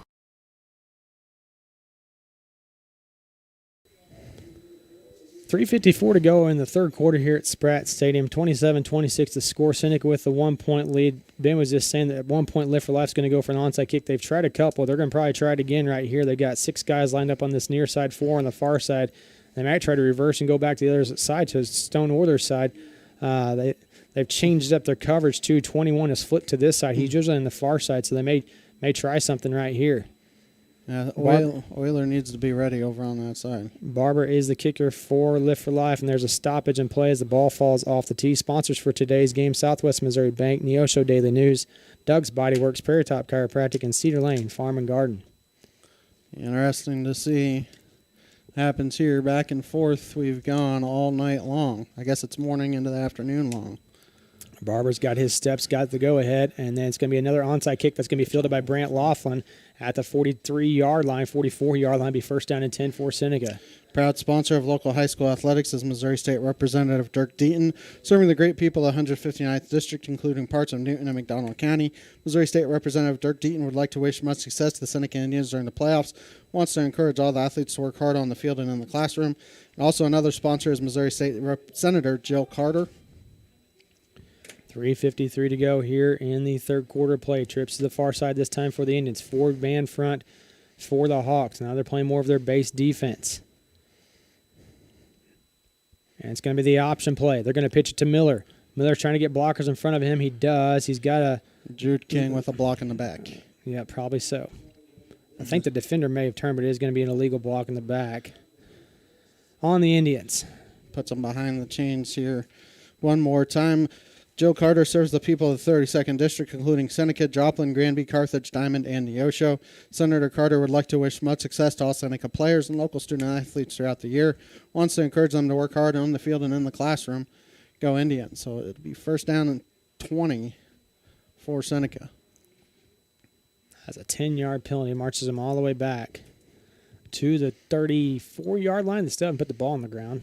I think it's the 34. That's where they're sitting at. Ball on the far hash. Well, Seth, last time it was first and 25, and Seneca ran a draw play. Do you do that again? 5-man front for Lift for Life. Probert going to run the draw play once again. He's got a hole right up the middle. He's going to get back past the line of scrimmage inside to the 46-yard line. Boy, he was just one step away from being gone once again. Well, apparently I might know something, Seth, because I said you run it again. Ben, you get 12 yards on the play. You're calling things out like Coach. Okay, Ben, you got it right one time this year. Ball plays at the 46. Second down and 8 coming up. I don't know why I put first down and 10. Ball's at the 46, second down and 8. Lighter box. They're going to run the toss sweep this time. Roman Miller makes a cutback. He gives a stiff arm. He's going to be tripped up as he kind of falls into his own player. As Jude King was trying to block down. 4-yard pickup, third down and 4. Interesting play call here, Seth, because you got to think if you can't get it on third down, you're going for it on fourth down the way the game's going. So this is a big play here for Seneca. Yeah, Live for Life, only possession they haven't scored on was their very first one of the game. And since then, they've been perfect on every aspect of their game. Passing, running, they have not messed up yet. Not made an error yet. 2 receivers split out to the near side with Sherwood and Graham. 4 defensive front, but they're going to bring pressure, and Coach Hilburn's going to call a timeout on this crucial third down and 4. We'll step aside for 30 seconds. A proud supporter of local high school athletics is Numac Electric. Serving Newton and McDonald County, they provide power for area homes and businesses and want to wish all the athletes much success throughout the season. For online bill pay and account information, the website is newmac.com or 417-451-1515. Newmac Electric, proudly serving Newton and McDonald County, where their slogan is your touchstone energy partner. 27 to go here in the third quarter. Play Seneca with a 1-point lead right now. Ball's at the 50-yard line. 3rd down and 4 coming up for the Indians. Seneca need to keep the chains moving on this drive. We're near the top of the 1 o'clock hour. You're listening to KNEO 91.7 FM, Neosho Joplin, live online at kneo.org. So Seneca going to break the huddle from the sideline. 2 receivers split out to the far side with Sherwood and Graham. These are some big momentum plays here, Seth. 4-man front for the Hawks, but they're going to walk up one of their nickel backs and be a defensive end. 6-man front now for the Hawks. Probert waiting the snap. Handoff. No, it's going to be Probert running to the left side. He's got enough for the first down. Leaning across the 45 to the 44. 1st down and 10 on the 6-yard pickup. That's a big first down for Seneca. Not only do you keep the chains moving, you keep the clock moving as well. So new set of downs. Sponsors for today's game, Mid-America Specialty Markets, Missouri Farm Bureau Agent Josh Dotson, Hollow Springs Church of Christ, Access Family Care, Missouri State Senator Jill Carter, and Chapman Sawmill and Hardwood Lumber. Haynes and Sherwood split out to the near side this time. Back to the traditional 4-man front for the Hawks. It's going to be a handoff to Miller. Miller's kind of dancing around, gives a stiff arm. Still on his feet, lowers his shoulder at the 38-yard line, diving for it across the first down marker to the 34. Goes Miller. Great stiff arm by that young running back. I say young running back. He's an old running back at this point, but good job by Miller to pick up 10 yards. That was all Roman Miller, Seth. He got hit about the 35, 37, 38-yard line and was able to carry the Lift for Life defender. Seneca bringing in an extra blocker this time. Handoff's going to go to Miller. He's going to get hit by the defensive tackle and wrapped up. That defensive tackle came down the line quickly, and there's a helmet that comes flying off. So one player will have to check out for Lift for Life as Kai Adams put a good block on the linebacker. Just a gain of 1 on the play. Coming down the line was number 44. That was DeZavion Williams making the big stop. He's got to check out, and the referees make sure that he checks out. He was trying to stay in, but the referees make sure that he has to come out for that one play. Seneca quickly up to the line. 2 twins for the Indians. Handoff's going to go to Miller. Going to go to the left side. Gives a stiff arm. Still on his feet at the 25. Lowers his shoulder and forced out of bounds across the first down marker to the 22. And there's an injured player for Lift for Life. I believe it's DeZavion Williams, the one that got injured, the one that just made the big play on the last stop. And he's going to be tended to on the side on the field as there's 55 seconds to go here in the third quarter. Keep up on the latest Seneca broadcast ball game schedule. Be sure to like us on Facebook, facebook.com/KNEO Radio. Follow us on X, KNEO 917 Sports. Make sure to stay tuned after tonight's game for today's player of the game, sponsored by Prairie Top Chiropractic. For more information on chiropractic services by Dr. Seth Wilson, call 417-776-4556, a sponsor of Seneca Indian Athletics and Community Bank and Trust, proudly serving our customers for the past 140 years. Visit their branch at 1102 South Cherokee for all your banking needs. Member FDIC and equal housing lender. Proud sponsor of the Seneca Indians. And one final one, everyone at the Neosho Daily News wish the Seneca Indians good luck. Let's go get that win as that young man is still down. 55 seconds to go here in the third quarter as they're still tending to him. It looks like he's finally going to be helped off the turf. First down and 10 for Seneca once they're able to return to play. DeZavion is a big defensive end, defensive tackle, 6'4", 248 pounds. Does a lot of good things for the Hawks. Definitely hate to see anybody go down. Man, he is such a big threat. He's so quick on the inside, gets around offensive line blockers all the time. You see him on film just causing havoc in the backfield. He's done that several times today. It's good to see him walking out on his own power. First down and 10 for Seneca, ball at the 22-yard line. Now Lift for Life kind of shuffling, trying to get guys in for the injured player. Williams is going to come off the field finally. And I think they're going to have to check him for a concussion because the medical staff he wanted to. Going to send a man in motion. That's Hunter Haynes. It's going to be a fake to Haynes. Probert's going to run it to the left side. He's going to get upended inside the 20 to the 17-yard line. His forward progress as far as it takes him there. Pick up a 5, second down and 5. You fake the jet sweep one way. You have a lead blocker in Kai Adams going the left way, and a big gain there for Seneca. 5-yard pickup for Probert. As my computer has frozen up, Ben, in the state championship game. Good grief.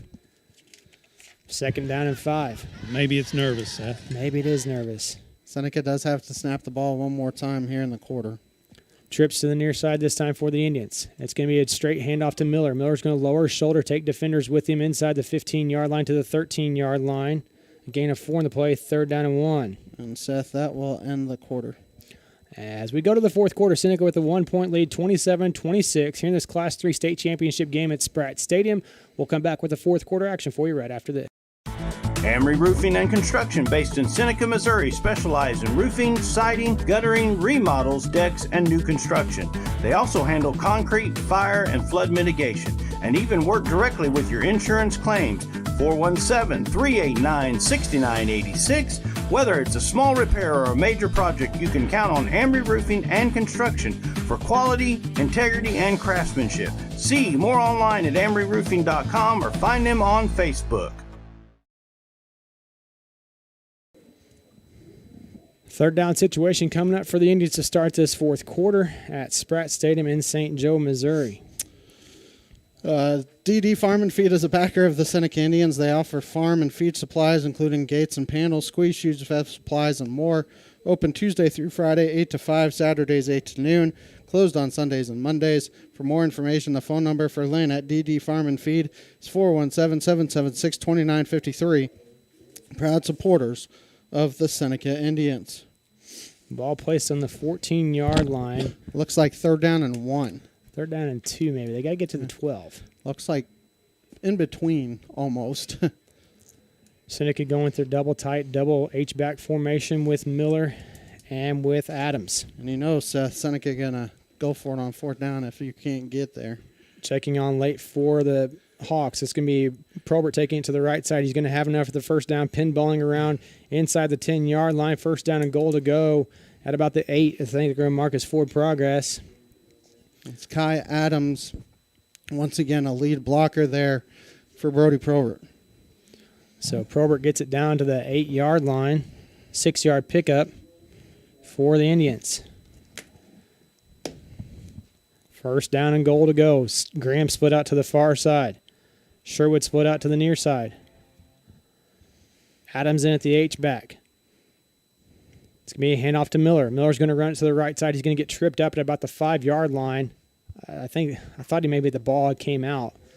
So a gain of 3 on the play for the Indians. 2nd down and goal at the 5. It's be an interesting play call here. Seneca's been pounding the ball.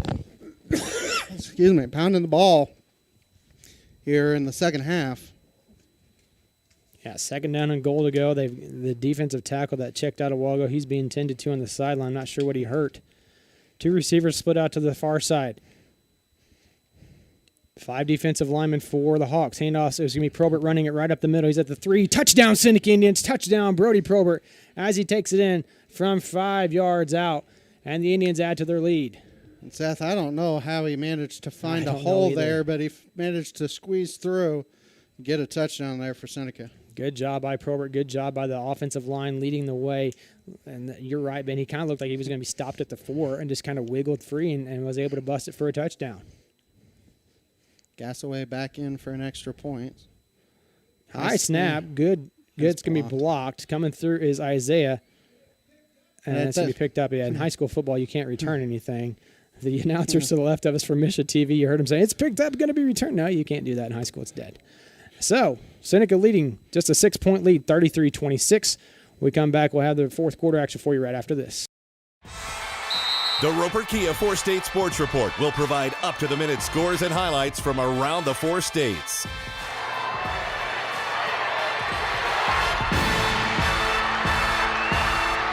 With ultimate local coverage from all your favorite teams. The Roper Kia 4-State Sports Report, weeknights at 6 and 10 p.m. And we welcome you back here as the Indians have a 6-point lead right now. 7. Oh, sorry. You're correct. 7-point lead. Thank you, Ben. My goodness. Sorry, my computer crashed on me, and I'm trying to do some catch-up on stats, and I can't get my Excel spreadsheet to recover, so it's fantastic right now what we've got going on up here. Probert scores, though, with 10:52 to go in this one. As Sherwood gets set to kick off here for Seneca, waiting for the all clear. And Live for Life's kind of got an odd setup return, hoping they get a squib kick to Scott right up the middle. And it's going to be a squib kick that's going to bounce down at the 38-yard line. It's going to be picked up there by, looks like Moss. He's going to retreat a lot and try to reverse field. And it's going to be brought down. That's going to be Hurst, at the 25, 26-yard line. The guy at the 26, first down and 10 for Live for Life. The Racine Christian Church, located at 12218 State Highway K, is a proud supporter of the Seneca Indians football team and wishes them the best going forward in the state playoffs. Sunday morning worship at 8:10 and 10:45 a.m. with Bible study at 9:30. Their phone number is 417-346-0963. Go Indians. And Seth, that's a big missed extra point for Seneca because Live for Life goes for 2 all the time. Well, they've got 2 missed today. One was blocked and one was missed. That was one because Gasway was injured. To the near side this time, new player split out to the near side. That is number 10, Mark Hayes. Woolfolk out here with him. 2 receivers split out to the far side. They're really widening out the field. Isaiah trying to get more guys out of the box. The handoff's going to go to Scott. Scott's going to get hit by Probert, and he's going to be wrapped up by Adams. And forward progress is going to have him to the 32-yard line, a pickup of 6 on the play, 2nd down and 4. Yeah, they're really trying to spread, take more guys out of the box against Seneca, go on one long drive here and try to win this game. You mean Live for Life? Yeah. Woolfolk and Hayes split out to the near side, 2 on the far side. Isaiah looking over the defense. It's going to be a give to Scott once again. He's going to get stood up by Kai Adams after a gain of just a couple on the play. Forward progress is going to have him at the 33. A gain of 1, 3rd down and 3. And this near official saying, get up, stop trying to fake getting thrown around on a penalty call. Big 3rd down here. 9:52 to go. Everything at this point is big, Seth. Seneca faithful getting to their feet. Seneca doesn't have a receiver covered up on the far side. Well, Blaze Graham, it's been that way the entire time. Blaze Graham, I think, is the one that's trying to get him. Isaiah talking to Scott. Drew Short's got to be careful not to let his defender get behind him. It's going to be a direct snap to Scott. Scott's going to have a first down. Hunter Haynes going to come up and upend him at about midfield. Blaze Graham there to help out as well. As basically just a direct snap to him. Again, that's their bread and butter right now. Scott's the only thing doing anything for him. He's got big chunks of yardage on that last carry. 14-yard pickup, balls at the 49. The way this game's going, Seth, the last team to have the ball could win it. Ball at the 49, trips to the far side this time. Empty set for Scott. Got to watch the quarterback draw. Again, have not seen a turnover yet from Live for Life. Scott going to throw the screen pass to Woolfolk. Woolfolk trying to get room, and Jace Renfro is going to come all the way from the D tackle position, wrap him up, and take him down at the 43. 6-yard pickup. Another big chunk play for Live for Life, though. Yeah, Woolfolk is his favorite target. I believe that's Coach's son or brother, and Woolfolk. Twins formation for Live for Life once again, and Isaiah's telling him to spread out even farther. Henderson and Moss. Isaiah's clapping his hands, finally going to get the handoff and hand it off to Scott. Scott's going to get wrapped up at the line of scrimmage, and he's going to be brought down at the 40, going to make it 3rd down and 1. Ball at the 40. So right now, Seneca can't have their eyes in the backfield. It's 3rd down and 1. You know they're going to go for it on 4th down. You're on plus territory.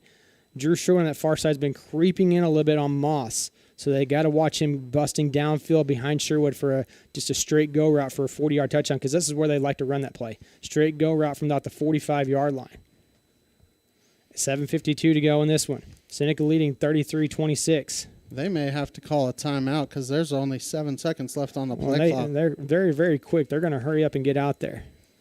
Two receivers to each side. Isaiah going to turn around, hand it off to Jackson. Jackson's going to be wrapped up and not taken down, making guys miss him left and right. Finally, Drew Sherwood's going to wrap him up. No gain on the play. Makes it 4th down and 1. Oh, my goodness. That was a crucial tackle by Sherwood. They had him in the backfield. Jackson was able to give a stiff arm, and then finally he retreated, and Sherwood wrapped him up and took him down. 4th down and 1. If Sherwood doesn't tackle him, that's a touchdown. Well, they've been going with out routes when they need a big play. Look for them to go with an out route or screen, and then don't get Only 1 yard, I think you run the football. No, don't get caught up looking in the backfield again. 4th down and 1. They have that big play potential on these types of downs. Seneca not covering up the wide receiver on the far side. Blaze Graham's up there. Handoff's going to be to Scott. Scott's going to drop the ball. And it's going to be recovered by Lift for Life. It's going to be a turnover on downs, though, as Seneca comes up with a big stop. Jace Renfro is the one that punched it out. I'm sorry, Seth, but that is a huge play for Seneca. Renfro gets him in the backfield, and I think he's the one that got a hand. Coach, did you see anything different? Good penetration right up the middle. Somebody got a hand on it. Looked like he's trying to hand the ball off, and it broke loose. 6:52 to go here. Seneca now has to just hang on tight to the ball. 4-man front for Lift for Life. They're going to walk up their outside linebackers to make it a 6-man front. Probert, handoff. No, it's going to be taking it to the right side. He's going to bounce to the outside. It's at the 45, the 50, the 45, 40. Makes a cut back to the 38-yard line. Still on his feet. Finally brought down at the 33-yard line. 1st down and 10 for Probert. And Seth, under my breath, I was saying, at this point, hang on to the football. But once again, it's that counter play, read option there for Brody Probert. Roman Miller has a ton of yardage today. So does Brody. But they are trying to stop Miller, and that leaves Probert wide open, especially with blocking downfield. 25-yard pickup on that carry. 6:30 to go. 4-man front for Lift for Life.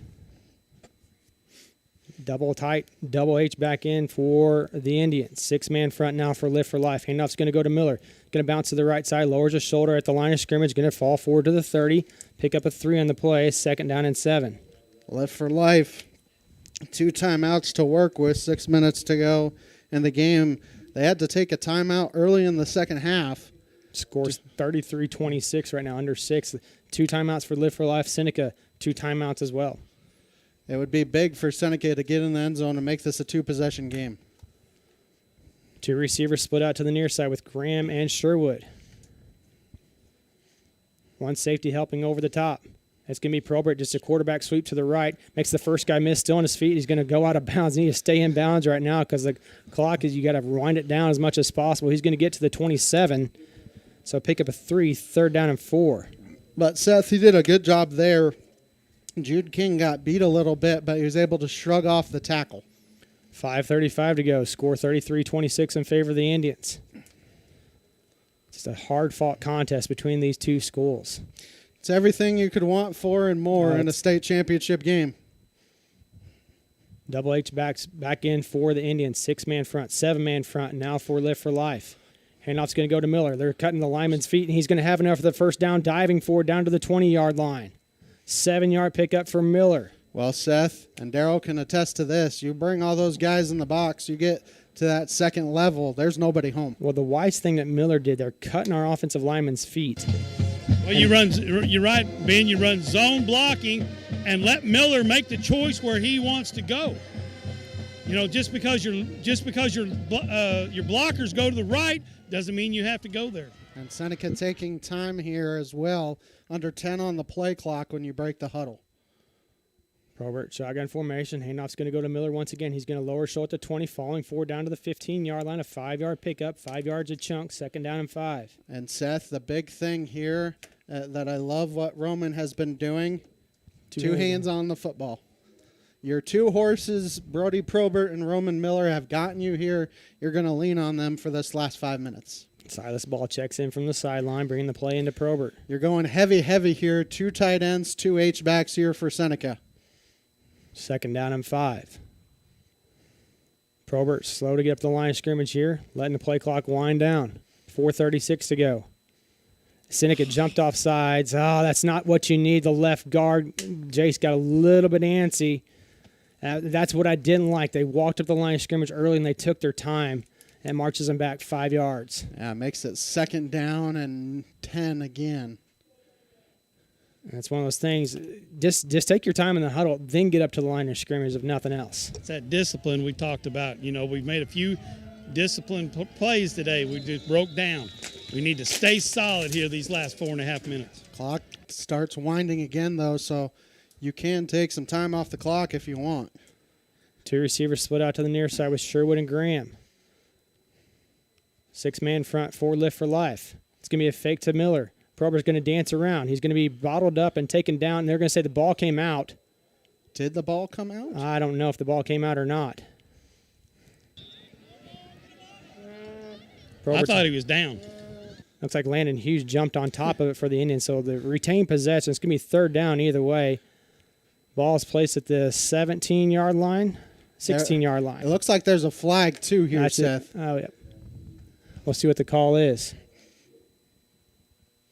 Waving it off. I think he threw his beanbag. Try and throw the beanbag. So it's 3rd down and 6 coming up. And, Seth, I wonder if that was a busted play because it looked like he was trying to hand it to Miller, and he couldn't get there in time. Good job to get any kind of yardage there for Seneca to make it 3rd down and manageable.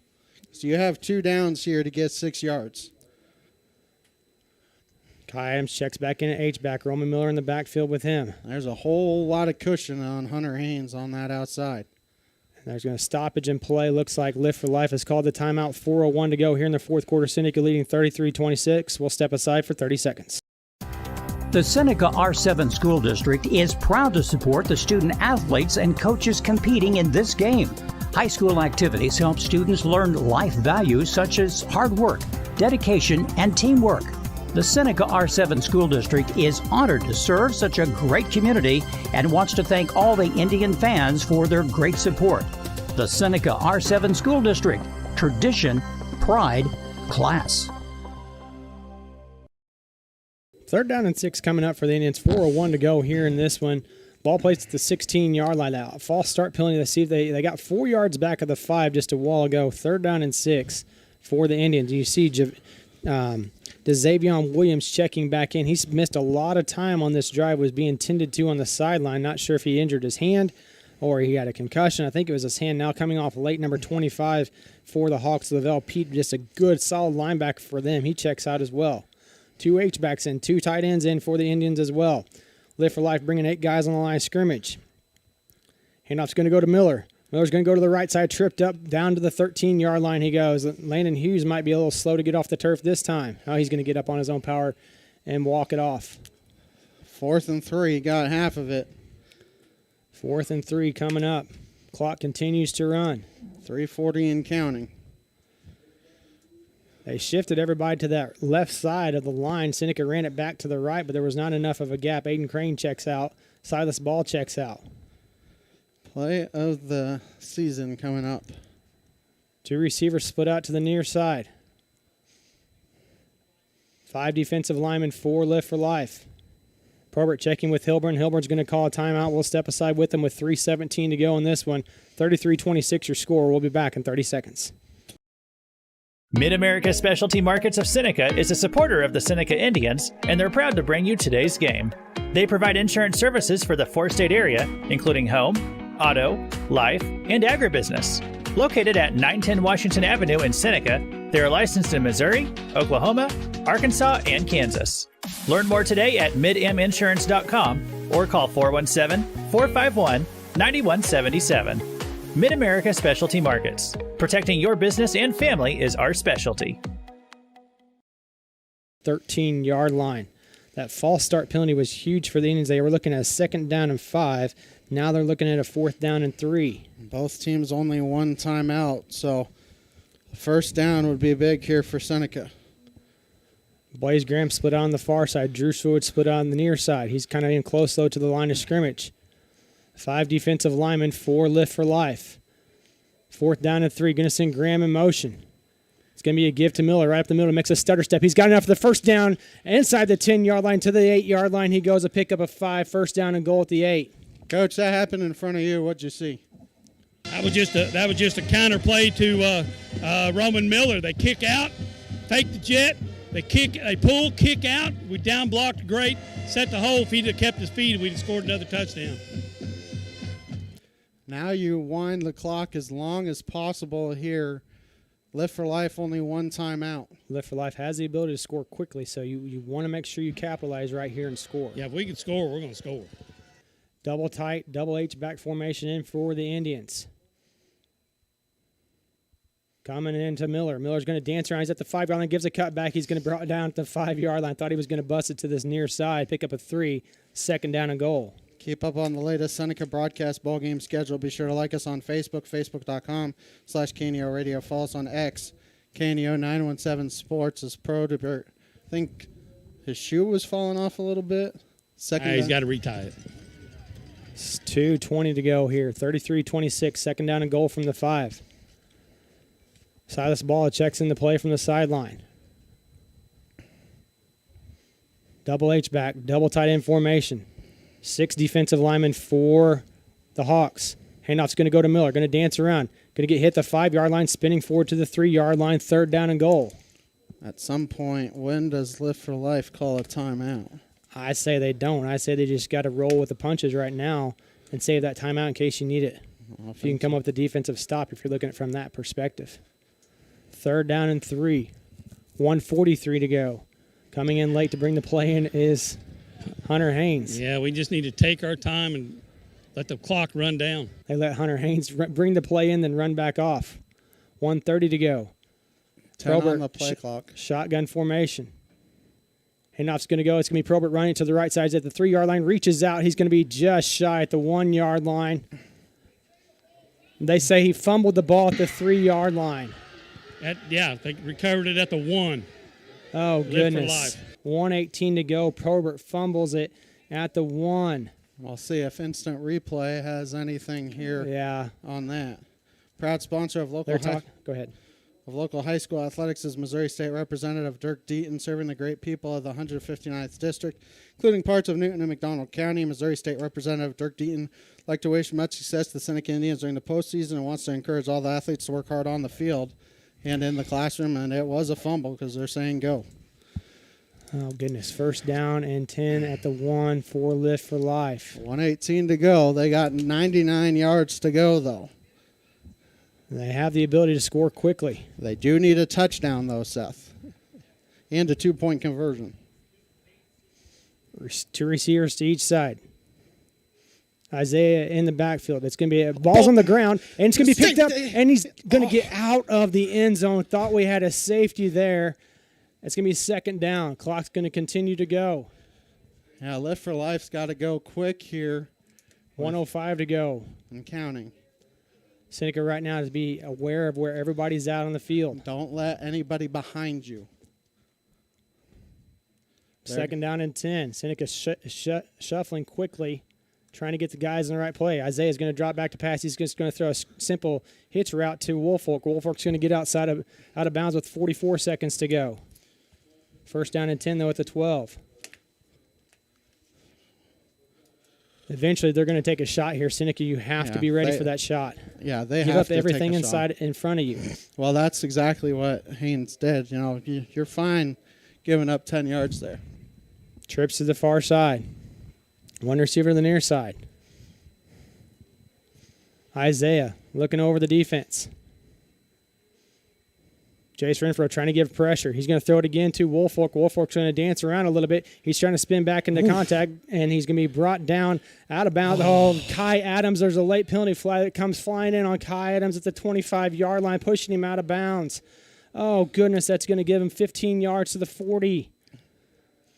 Oh, my goodness. That's a play you just can't have. Yeah, he's going out of bounds. Are they going to wave it off? No. Out of bounds or going out of bounds doesn't matter. He was out of bounds, they said. So you add 15 from the 25. 35 seconds to go here. So they should be at the 40-yard line. They will march it all the way up to the 40. Now this quarterback has the ability to throw a deep one. Oh, goodness sakes. One timeout here for Lift for Life. 35 seconds ago, they've been throwing the hitch rod. You got to watch the hitch to this side and somebody running deep on the other side. He was very loose with that ball, Seth, too. I know, but still, you've got to be smart in those situations and not give them extra 15 yards. 3-man front for the Indians.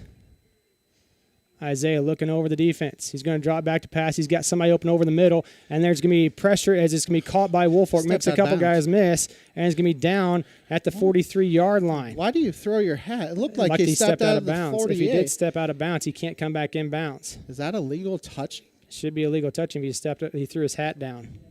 If he went on his own volition, that's illegal touching. So we'll see if there's a flag.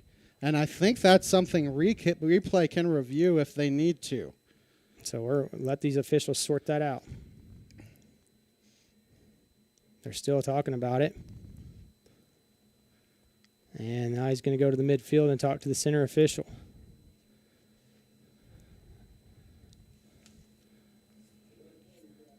Still no official word from the referee. Jace Renfro is saying flag against Lift for Life. Well, it's still sorting this one out. Man, they're taking a long time. It's okay, though. They're trying to make sure they get it right. And the official word coming in momentarily. I'm going to take off my headset so I can hear.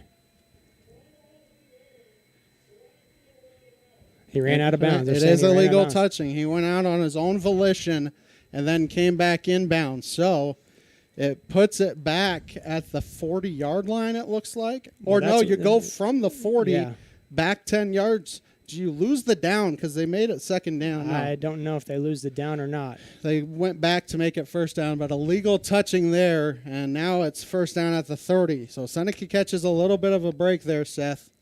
First down and 20 at the 30-yard line. Woolfolk's talking to his coach trying to say, I didn't go out of bounds. And this is something, can you review? I don't know. I mean, that's what the replay official is talking about as well. Proud sponsor of Seneca Indian Athletics is Missouri State Senator Joe Carter, serving the people of the 32nd District, including Seneca, Joplin, Granby, Carthage, Diamond, and Neosho. Senator Carter would like to wish much success to all Seneca players, local student athletes throughout the year, and wants to encourage them to work hard on the field and in the classroom. Go Indians. They are going to review this. And it'll be interesting to see here because you have to, once again, have a definitive view saying he did not go out of bounds. Sponsors for today's game, Campbell Biddlecombe Funeral Home, the Big Nickel, Missouri Southern State University, Marine Center Incorporated, Community Bank and Trust, 4-State Sports Report, Dairy Queen of Seneca, First Community Bank, Neosho Chamber of Commerce, Amory Roofing and Construction, and Missouri State Representative Dirk Deaton. And Seth, that's a difference of 30 yards, so it's a very big play. See what they say here. I'm going to slide my headset off for a second, Ben, so I can hear what these officials have to say. And I don't think they're going to overturn it because they're not moving it from the 30-yard line. And his microphone quit working, so we can't hear anything. It's a loss of downs as well. I think maybe that was the confusion, Seth. Is it a loss of down? So it is a loss of down. It's second down. Second down and 20 coming up, 26 seconds ago. Seneca leading 33-26. And now you got Roman Miller here, Seth, on this near side. You got double coverage on almost everybody. Isaiah snaps his hands once, claps his hands twice. Isaiah's going to throw the quick screen route, looking to get Henderson out in space. He's got a little bit of an opening. He's going to be brought down by Probert at about the 48-yard line. Clock's going to continue to run at 18 seconds left. They're going to call a timeout, final timeout for Lift for Life. We'll step aside with them. We'll be back in 30 seconds. A business impact partner of KNEO is ProLube Tire and Auto Center in Neosho. Serving the area since 2001, they're open Monday through Friday from 7 a.m. to 5:30 p.m. ProLube Tire and Auto Center offers tire and brake repair, as well as transmission service, front-end alignments, and more. Located at 1406 North Business 49 in Neosho. More information 417-526-4984 or online at proluberepair.com. For Lift for Life, but that doesn't really matter right now. Seneca needs to get the other 18 seconds off the clock. Well, Seth, if you tackle them in bounds and it's not a first down, they may get one more play after that. Trips to the near side and the wide side of the field. Woolfolk split out to the far side of the field. Roman Miller's got to run and cover up the other side to help out with Easton Haynes. You got double coverage everywhere here, Seth. 3-man front for the Indians. Isaiah looking over the Seneca defense. Still waiting. Claps his hand once. Claps his hands twice. Going to drop back to pass. Throwing the screener out to Moss. Moss trying to get to the edge. He makes one guy miss. Still on his feet. He's going to be up in. He's got enough for the first down at the 42. Clock will start with 11 seconds left. And they will have to down it. Not necessarily. You can just let your guys run downfield. And if you're Seneca, you have to be aware of where everybody is. Moss going to send a guy in motion. Isaiah's going to drop back to pass. There's a penalty flag. It's going to be a throw to Henderson. Henderson's going to be taken, not down yet. He's going to retreat more yardage, trying to get blockers set up on this backside. Aiden Crane's going to wrap him up, and he's going to take him down. No clock, no time left on the clock. We got to see what the penalty is. Illegal shift. Illegal shift against Live for Life. The ball game is over. It's been 30 years in the making, Seneca. The Class 3 state championship is coming home to the Valley. They get it done today at Spratt Stadium. Unbelievable, Seth. You have to think about it. For Seneca, 99 yards did Live for Life have to go, and Seneca got just enough. And Cody, in his 5th year, gets his first title. He had a title as offensive coordinator, but he gets a title here this afternoon. Unbelievable job. And you and I were talking in the timeout, Seth. Roman Miller, Brody Probert, 2 of your more sure-handed guys, fumble and what should have been a difference of, 12 or 13 points. They just wanted us to sweat it out here this afternoon. Oh, Ben, I'm sweating for sure. Man, my heart rate was pounding. I didn't know what that call was going to be. Usually when they let that play go, I saw it. Because everybody was going so quick, I was thinking it was an illegal shift there. And so you let the play go, and I knew with how long that play was taking that it was going to be the ball game. But like you said, you have to make sure that you realize that there's no time left and that there's a penalty. So, after heartbreak the last 2 years, Seth, Seneca finally gets the title. And Coach, we haven't heard a lot from you here today in the second half. Well, yeah, man, I'll tell you what, we did everything we could to give it away. Yeah, we did. And we fumbled going in. We fumbled at the 1. I'm like, okay, some of the discipline stuff is coming through. It's like, okay, but we still came out on top. And I know after 3 years in a row, it's nice I guarantee you, it's nice for the coaching staff to finally get that monkey off their back. Well, you think about it as well, guys. The seniors, the juniors, they've all been in locker rooms after a loss. They finally get to celebrate a win here this afternoon. All right, we're going to take a quick break. We'll come back. We'll have your post-game show for you right after this. People's Bank of Seneca. We care about your journey every step of the way. Since 1996, visit us in Joplin, Neosho, or Seneca. PeoplesBankOfSeneca.com. Member FDIC. Proud sponsor of area athletics. Let's score big together.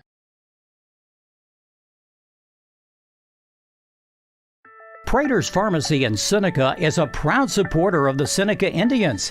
The pharmacy is open from 9 to 5:30 Monday through Friday and from 9 to 1 on Saturday. They offer an automatic refill program and internet refill service online at praterspharmacy.com and through their mobile apps. They also have a drive-through window. Prater's Pharmacy at 1711 Cherokee in Seneca, 417-776-8701.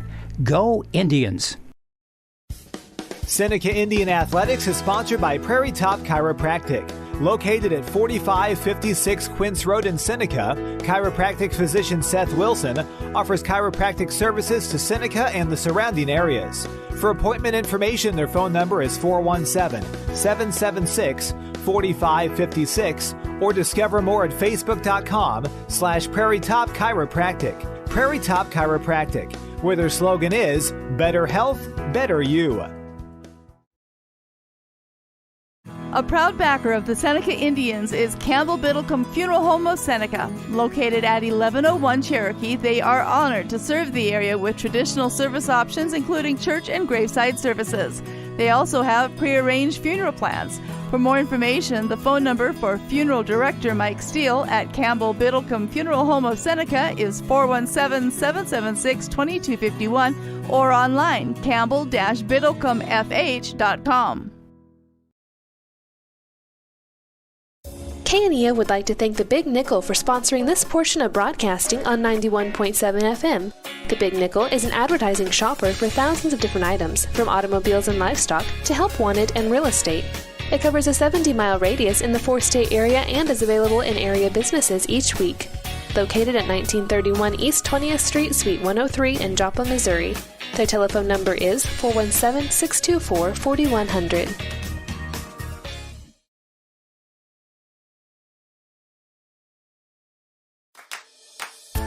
Americans have a big healthcare problem.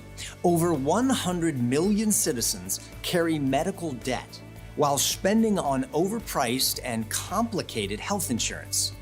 As Christians, we don't have to pay for a broken system.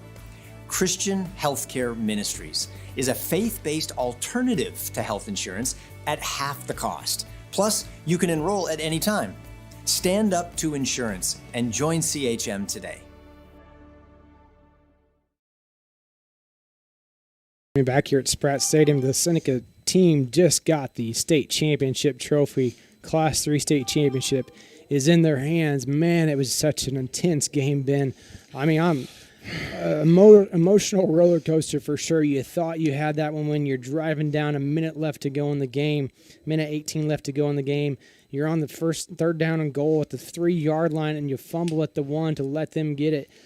And they had to go 99 yards, and they were, a couple penalties here and there. They're finally able to stop them as time expired, and Seneca coming away with that Class 3 state championship. It's a threes wild type of situation. You got third time's a charm for them. You got third state championship for them. You got 30 years since they last won one. So many threes to be just, oh man, it's such a crazy game. Seth, I was thinking on the way over here, they finished 13-1 the last 3 years. Unfortunately for them, the last 2 years, 13-1 meant that you're state runners-up. This year, you finished 13-1, and you're a state champion. And, Seth, that I think there was some lessons learned from that loss against Lamar in Week 9. And Seneca, there's some controversy there. There potentially could have been 14-0, but there was some lessons that they learned in that to get to this state title here this afternoon. I'll take that loss every single day of the week to see what I just saw down in the field. Those boys went crazy. You see Roman Miller on the Jumbotron leading them in the final prayer of the season. That young man, I lost my stats. I'll see if I can pull up what Misha has as far as live stats, but I lost my stats about the third quarter. Go ahead, Coach. You talk about the loss at Lamar. That might have been the turning point that said, "Hey, boys, you're not beatable. You got to come back and work harder." They did work. As Coach Hilburn said, they felt like they could breathe a little bit. It's kind of silly to say after a loss, but they felt like they could breathe after that loss, and they just went on a roll in the playoffs after that. And man, what a great game by them. I got Coach Hilburn right here. Are we still on the air? We can't do this, Coach. We can't interview him. Yeah, can't interview him right now. They won't allow us to do it. Well, we'll have to get him after he does his post-game press conference. Yeah, they got to go to Misha first, and then they'll be able to come to us. But Coach Hilburn celebrating for sure. So he's got to go up to the top and be interviewed. As 4 players will get interviewed as well. And so anyway, Seneca celebrating with their fans on that far sideline. As you see Jace Renfro carrying that championship trophy around. Super, super exciting for them. Oh, man, they were pumped up. Coach Hilburn, certainly glad for him being able to get that done here today. 39-3. Another threes kind of wild type of situation out there. 39-3 for this group of seniors that they went over the last 3 years. That is the winningest 3-year stretch by the Indians in their history. So that's huge. 50 wins on their entire career as Seneca Indians, this senior class. 50 wins for them. As they walk back to the locker room, they're going to celebrate huge back at the locker room for sure. Certainly proud of those guys. Got it now, so big smile on his face. All the seniors, Cry Adams now with it, are on the Jumbotron. They're going to have Seth, the last couple of years, it's been a sad 3.5-hour ride home. It's going to be a very happy 3.5-hour ride home here this afternoon. As like you said, the monkey is finally off the back of not only Coach Hilburn, but all of the Seneca players. All right, we're going to take another break here. We come back and we'll have more post-game show for you right after this.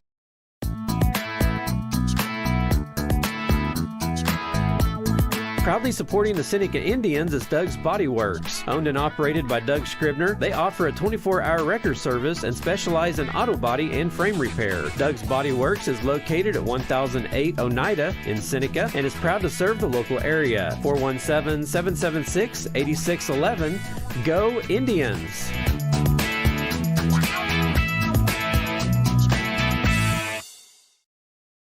Dairy Queen Grill and Chill in Seneca is the place to go before or after the game. Check out their amazing menu of fan-favorite blizzards like Oreo or cookie dough. Happy hour is daily from 2 to 5 p.m. That means everything you can drink from a straw is half price, excluding premium shakes. Don't forget to grab one of their $7 meal deals or their signature stack burgers and top it off with a Misty Slush. The Dairy Queen Grill and Chill in Seneca, located at 308 Washington, open daily from 10 a.m. to 10 p.m. Proud to support the Seneca Indians.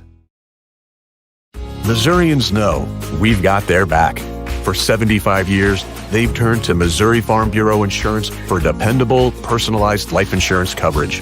That's 75 years protecting families and the lives they've built. For small-town values and big-time protection, call Missouri Farm Bureau Insurance. We've got Missouri covered.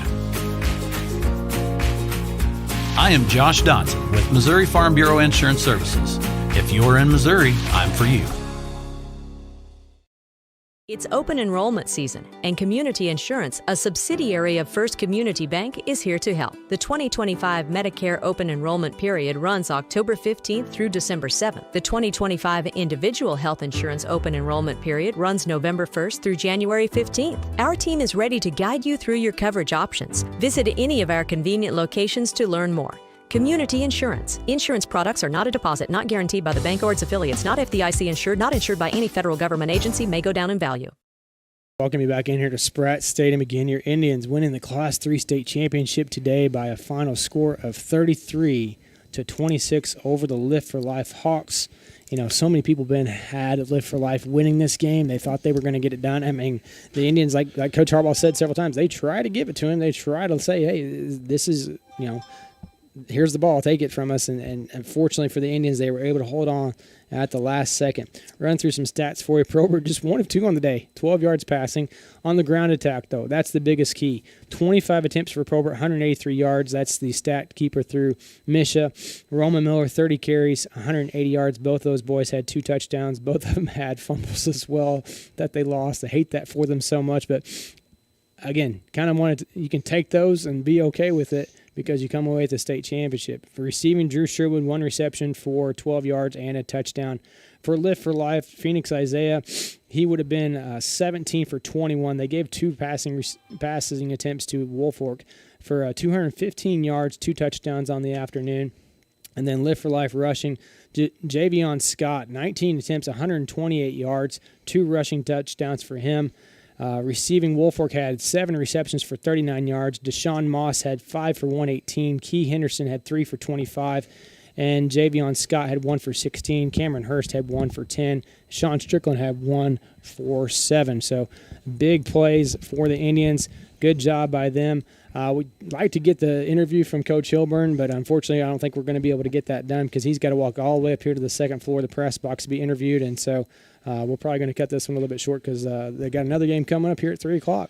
Yeah, I mean, congratulations to the Indians here, and unbelievable. Unbelievable game, that's for sure. It's going to be a pleasant ride home, Ben. It's going to be a great ride home for all the Indian faithful that travel the 3.5 hours up here to St. Joseph, Missouri. Ben, do you have any final thoughts? We don't have a scoreboard show today. We need to still go to the scoreboard and do that. Okay, so, gotcha. All right. We'll take our final timeout, come back with a quick scoreboard. All right, we'll do that right now. We'll be back with the Final Drive scoreboard show right after this. I'm Bryce Johnson with this Unpacking It Sports and Faith Minute. One thing that all sports fans despise is an athlete who only gives bare minimum effort. We want to watch athletes who play with passion, not who look disengaged and disinterested. But what about in our own lives? Are we just doing the bare minimum at our jobs, in our marriage, with our kids, or in serving God? As followers of Jesus, we must stand out and set the tone of hope, peace, and joy when we interact with others. Our lives should be different as we represent Christ and give maximum effort. 1 1 Timothy 4:12 says, "Let no one despise you for your youth, but set the believers an example in speech, in conduct, in love, in faith, in purity." Rather than needing other people to set the tone for us, we should make it a priority to set the example for others with our attitude and effort. Today, let's set the tone and affect the culture around us. I'm Bryce Johnson, and you can unpack that. For more, go to unpackingit.com. I'm Bryce Johnson with this Unpacking It Sports and Faith Minute. In baseball, even when a player strikes out, he still approaches his next at-bat thinking that he will get a hit. Just like baseball players, we are sometimes going to strike out in our walk of faith. But when we sin, it's important to get back out there and follow Jesus daily. No batter deliberately embraces the strikeout, so why would we deliberately embrace disobedience? Followers of Jesus live with a desire to obey. The Bible says God has called us to live holy lives, not impure lives. Even though we will slip up as we place our faith in Jesus, we know we are given grace and forgiveness. The Bible also says if we confess our sins, He is faithful and just and will forgive us our sins and purify us from all unrighteousness. Today, let's live holy lives, chasing after obedience and resting in God's grace when we do strike out. I'm Bryce Johnson, and you can unpack that. For more, go to unpackingit.com. If you're a weekend warrior who likes to go, go, go, don't let pain put the brakes on your pace. When you need help with an injury that keeps you from moving, you want an orthopedic team with a proven track record. Freeman Orthopedics and Sports Medicine is nationally recognized and were recently named CareCheck's #1 hospital in the market and top 10% hospital in the state for hip fracture repair. Freeman Orthopedics and Sports Medicine, the experience you need to keep pace with life.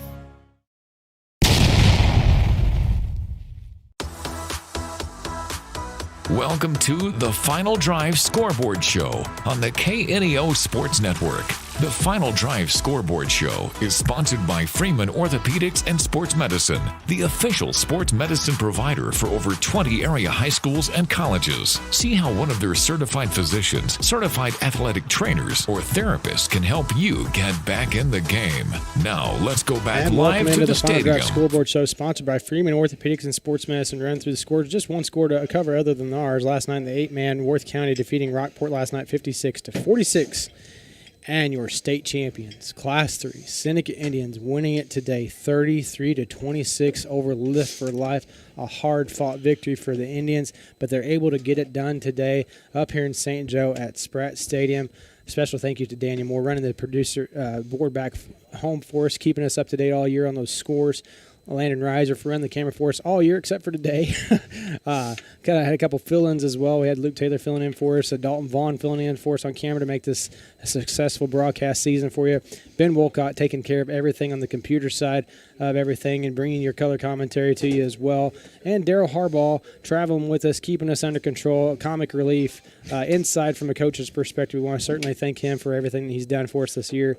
Again, special thanks to the families back home that allow us to be able to do this. We certainly couldn't do it without you guys' support back home. Ben, any final thoughts before we close things up here at Spratt Stadium? They're looking to get the next game going. Yeah, just unbelievable. And, you know, we kind of said it. Seneca did everything they could to lose the game. But, you know, good teams find a way to win, and Seneca found a way to win. And like you mentioned earlier, just a big thank you to all your guys' families. You know, I'm a single guy, so it doesn't matter as much when I'm out and about at 10, 11 o'clock at night. But Landon, Seth, Daryl, all your wives, I'm sure Daryl's wife is wanting him out of the house anyways. But, you know, everybody else, you know. Oh, your mom's back home listening in Vermont. That's a cross-country listener there. That's amazing that we have a cross. We're not just famous in the Midwest. We're famous on the East Coast too. So, but certainly want to thank everything for Coach Harbaugh's coming over here to give us a hard time. But we certainly thank everybody for tuning in through this entire broadcast season. Make sure you listen to Ben and Daryl as they bring the Seneca basketball to you starting next week. Actually, Seth, we got a little bit of a break. It's December 16th, so you got a week, and then girls, you know, like we said, they're 2-1 overall, and then the boys, our coverage of them will start on the 19th. So make sure you tune in, like you said. So for Daniel Moore, Landon Reiser, Ben Walcott, Daryl Harbaugh. I'm Seth Wilson saying so long from Spratt Stadium. Your Indians victorious today. Class 3 state champions. It feels good to be able to say that to wrap up this broadcast.